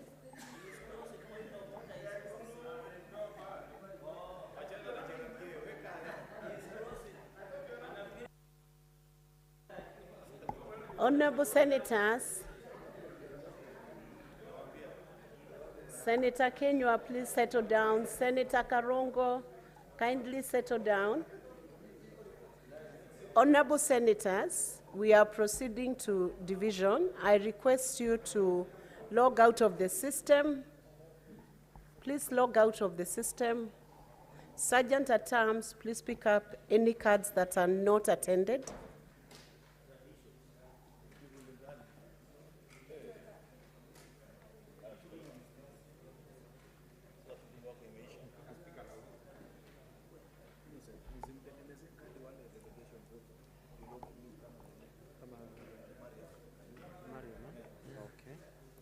Please log back in, Senators.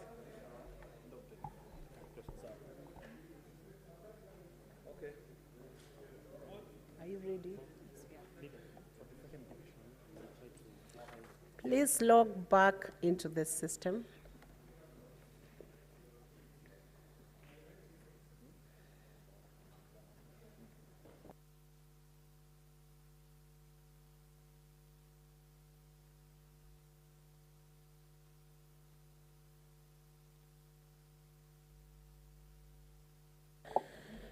Honorable Senators, I'm going to the first clause. Senator Karongo, please be settled.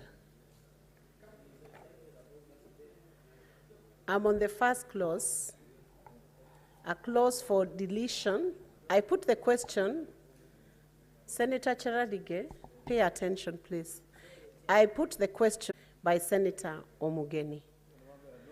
You may proceed to votes.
Senator Joyce and Senator Mariam will vote under their delegation.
Honorable Senators, these are the results for the division. Ayes 11, nays 28, abstention 0. The nays have it.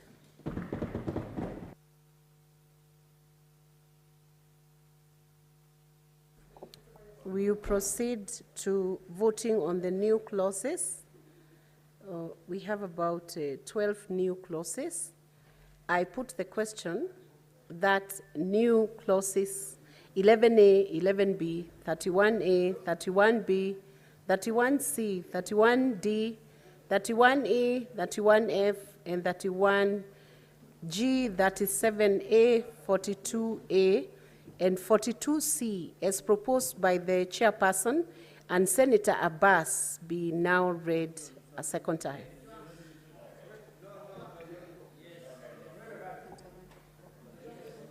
You can proceed to vote.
Honorable Senators, these are the results of that division on the new clauses. The second division, the ayes 28, nays 11, abstention 0, the ayes have it. We are proceeding to the next division, and Honorable Senators, the doors are locked, both the front end and the back end. Please, therefore, don't attempt to leave before we finish. Thank you.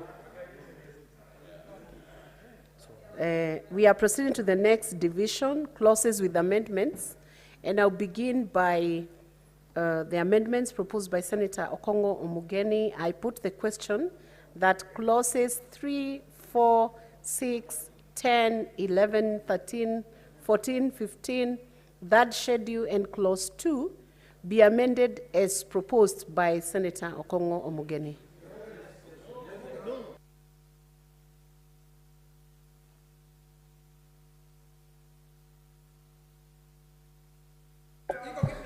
Please proceed to vote.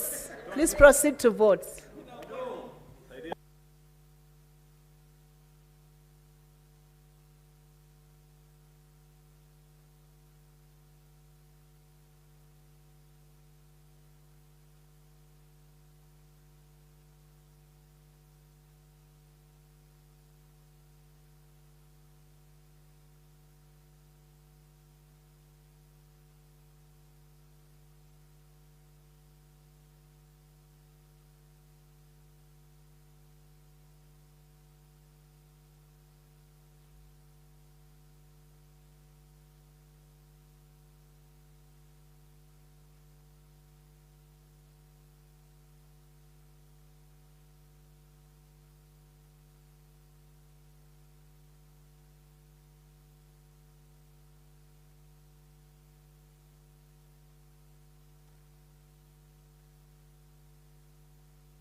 We are now waiting for the results of that division.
Honorable Senators, these are the results of the third division. The ayes 10, nays 28, abstention 0, the nays have it. We are proceeding to the fourth division. These are amendments by the chairperson of the committee. I put the question that clauses 5, 7, 9, clause 10, 11, 12, 13, 14, 15, 16, 17, 18, 19, 23, 32, 33, 34, 35, 36, 38, 39, 40, 42, 44, 45, 47, 48, 49, third schedule, and clause 2 be amended as proposed by the chairperson. May proceed to vote.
Honorable Senators, these are the results of the 4th Division.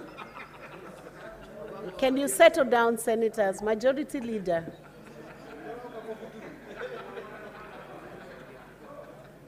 These are the results of the 4th Division.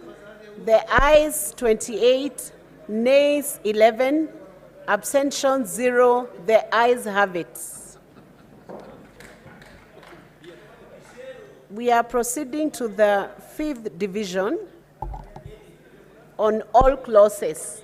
I put the question that clause 3 is amended, clause 4 is amended, clause 5 is amended, clause 6 is amended, clause 7 is amended, clause 8, clause 9 is amended, clause 10 is amended, clause 11 is amended, clause 12 is amended, clause 13 is amended, clause 14 is amended, clause 15 is amended, clause 16 is amended, clause 17 is amended, clause 18 is amended, clause 19 is amended, clause 20 to 22, clause 23 is amended, clause 24 to 31, clause 32 is amended, clause 33 is amended, clause 34 is amended, clause 35 is amended, clause 36 is amended, clause 41, clause 42, clause 37, clause 42 is amended,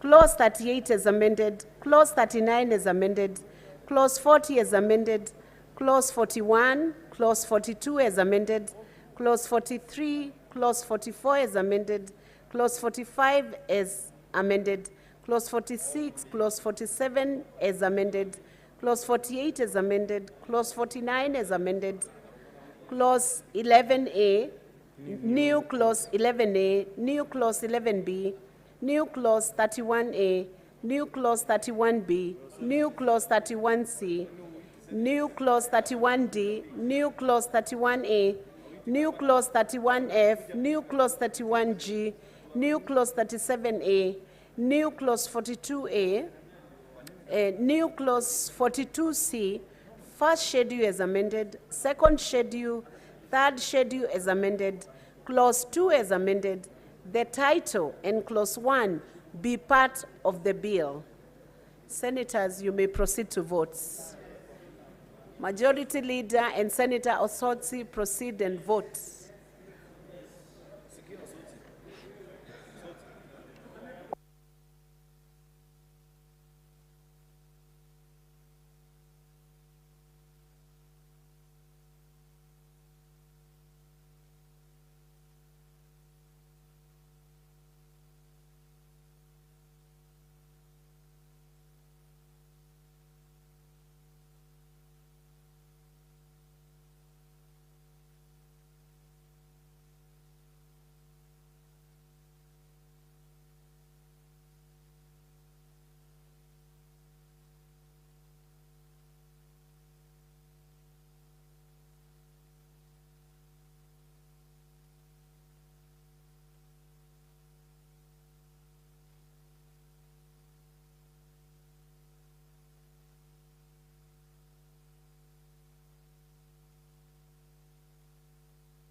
Honorable Senators, these are the results of the 5th and last division.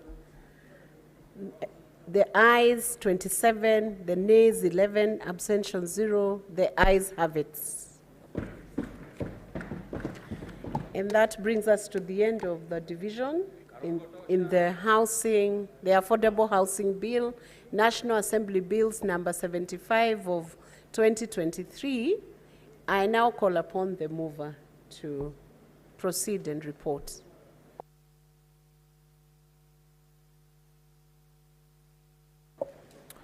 Honorable Chairperson, I beg to move that the committee do report to the Senate its consideration of the Affordable Housing Bill, National Assembly Bill number 75 of 2023, and its approval thereof with amendments.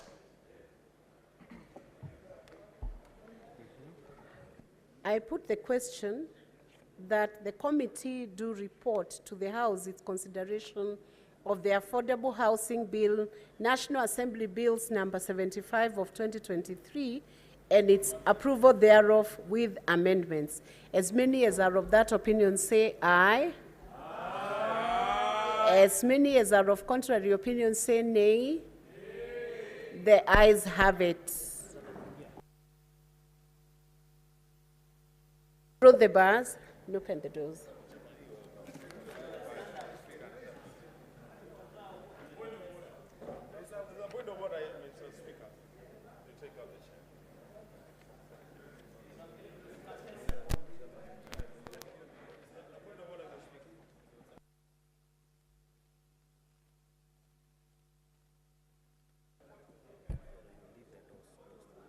We are going to the final voting. Draw the bar.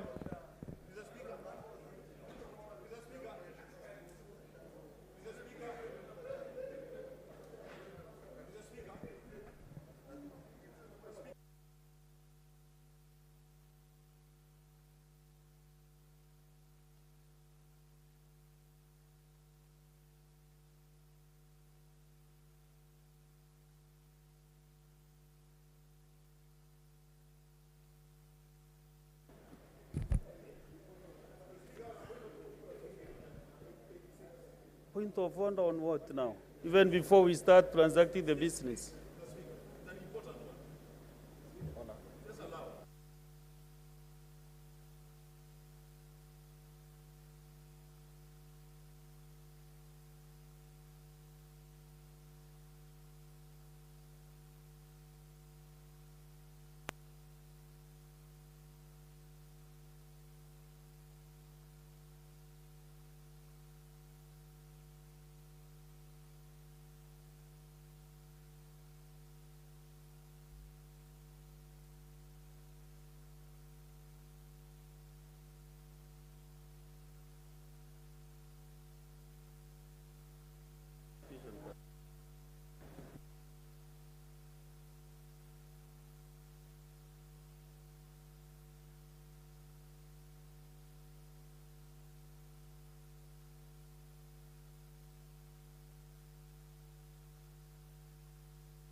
Resume your seat. Senator Ambua, what is your point of order? Thank you, Mr. Speaker. For the correctness of the records of the voting, we have realized on this side that Senator Morago has voted in this division and is not in the chamber. He does not have a delegation. How did that happen, Mr. Speaker?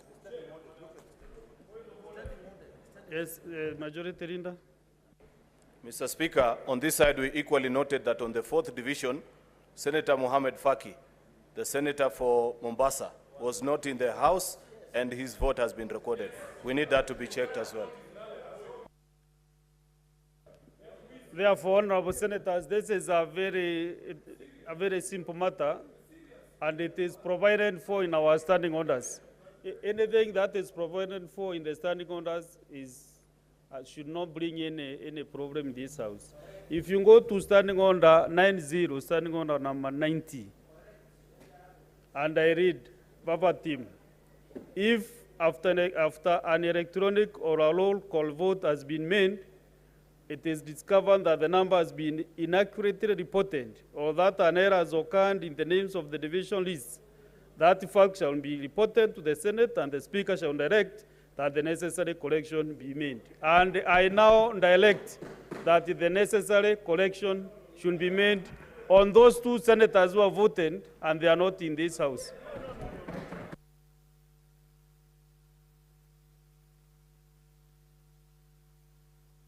And now the chairperson to report.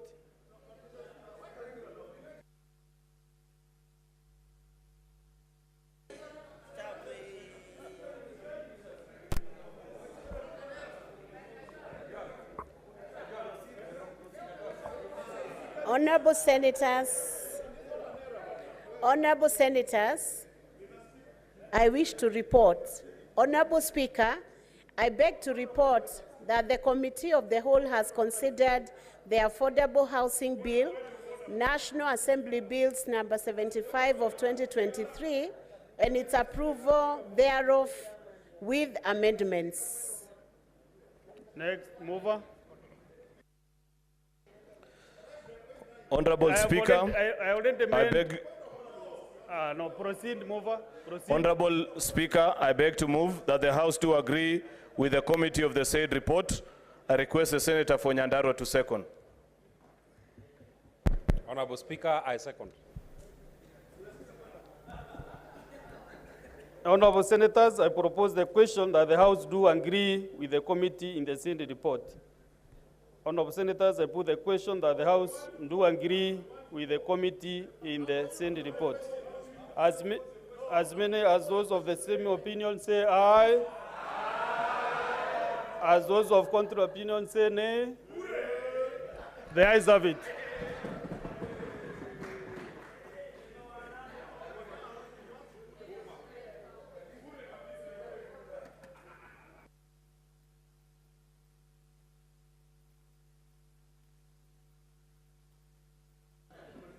Mover, you call the Honorable Speaker, I beg to move that the Affordable Housing Bill, National Assembly Bill number 75 of 2023 be now read a third time. I request the Deputy Majority Leader to second. Deputy Majority Leader, Senator Tabitha. I second. I propose the question that the Affordable Housing Bill, National Assembly Bills number 75 of 2023 be now read at that time. And Honorable Senators, I put the question that the Affordable Housing Bill, National Assembly Bills number 75 of 2023 be now read at that time.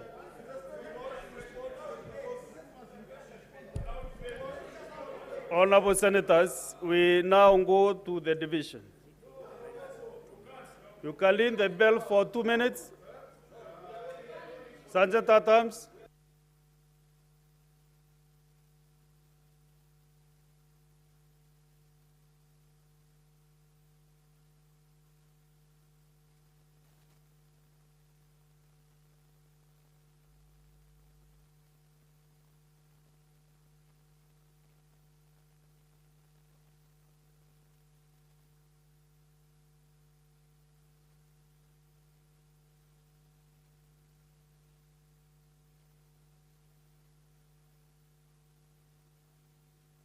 Guys, how can you guys...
Senators,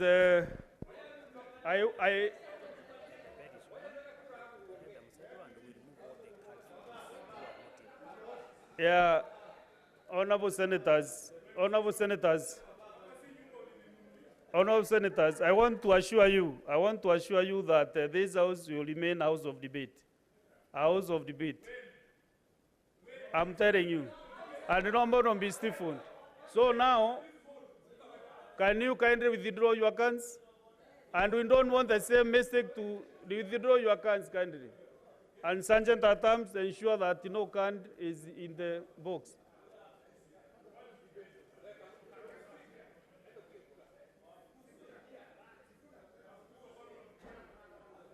I want confirmation from the Sergeant at arms that there are no cans unattended. No, mine should. I also.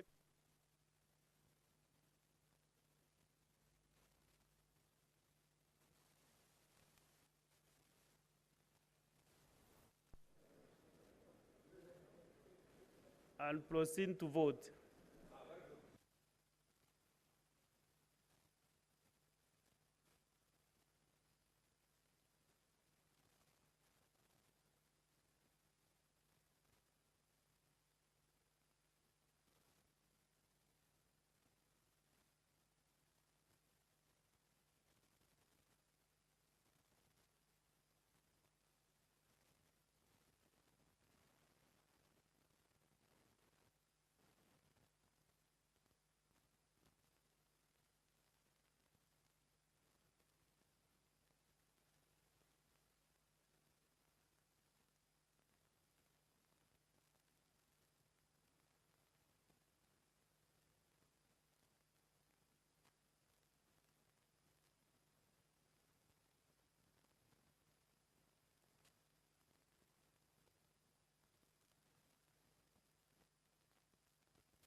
Honorable Senators, let us be orderly. Honorable Senators. Honorable Senators, Honorable Senators. Honorable Senators, take your seats.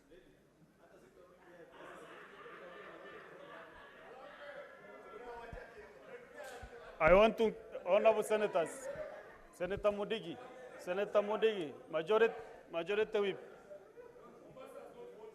Majority Whip.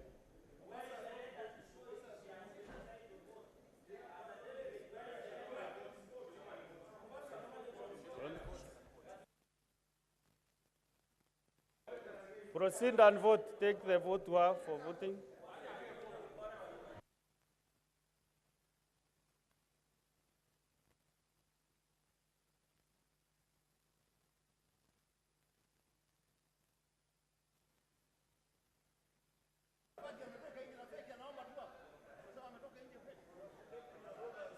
Take your seat, Senator Sige. You'll be sorted out.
All the senators, Majority Leader, conclude that Komkunji, then we get results.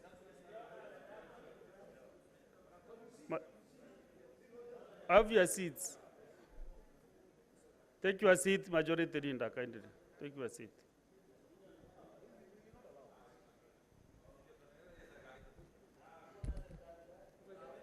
Honorable Senators, I want to give results for the division. Abstention 0, nays 10, ayes 27. The ayes have it. A bill for an act of parliament to give effect to Article 43(1)(b) of the Constitution to provide a framework for development and access to affordable housing and institutional housing and for connected purposes. Thank you. Now, withdraw the bar and open the doors. Honorable Senators, Honorable Senators, having concluded business in order number 10, and the time being 5 minutes to 7, we adjourn, time to adjourn the House. The Senate therefore stands adjourned until tomorrow, Wednesday, 13th March 2024 at 9 a.m. 9 a.m., 9:00 a.m.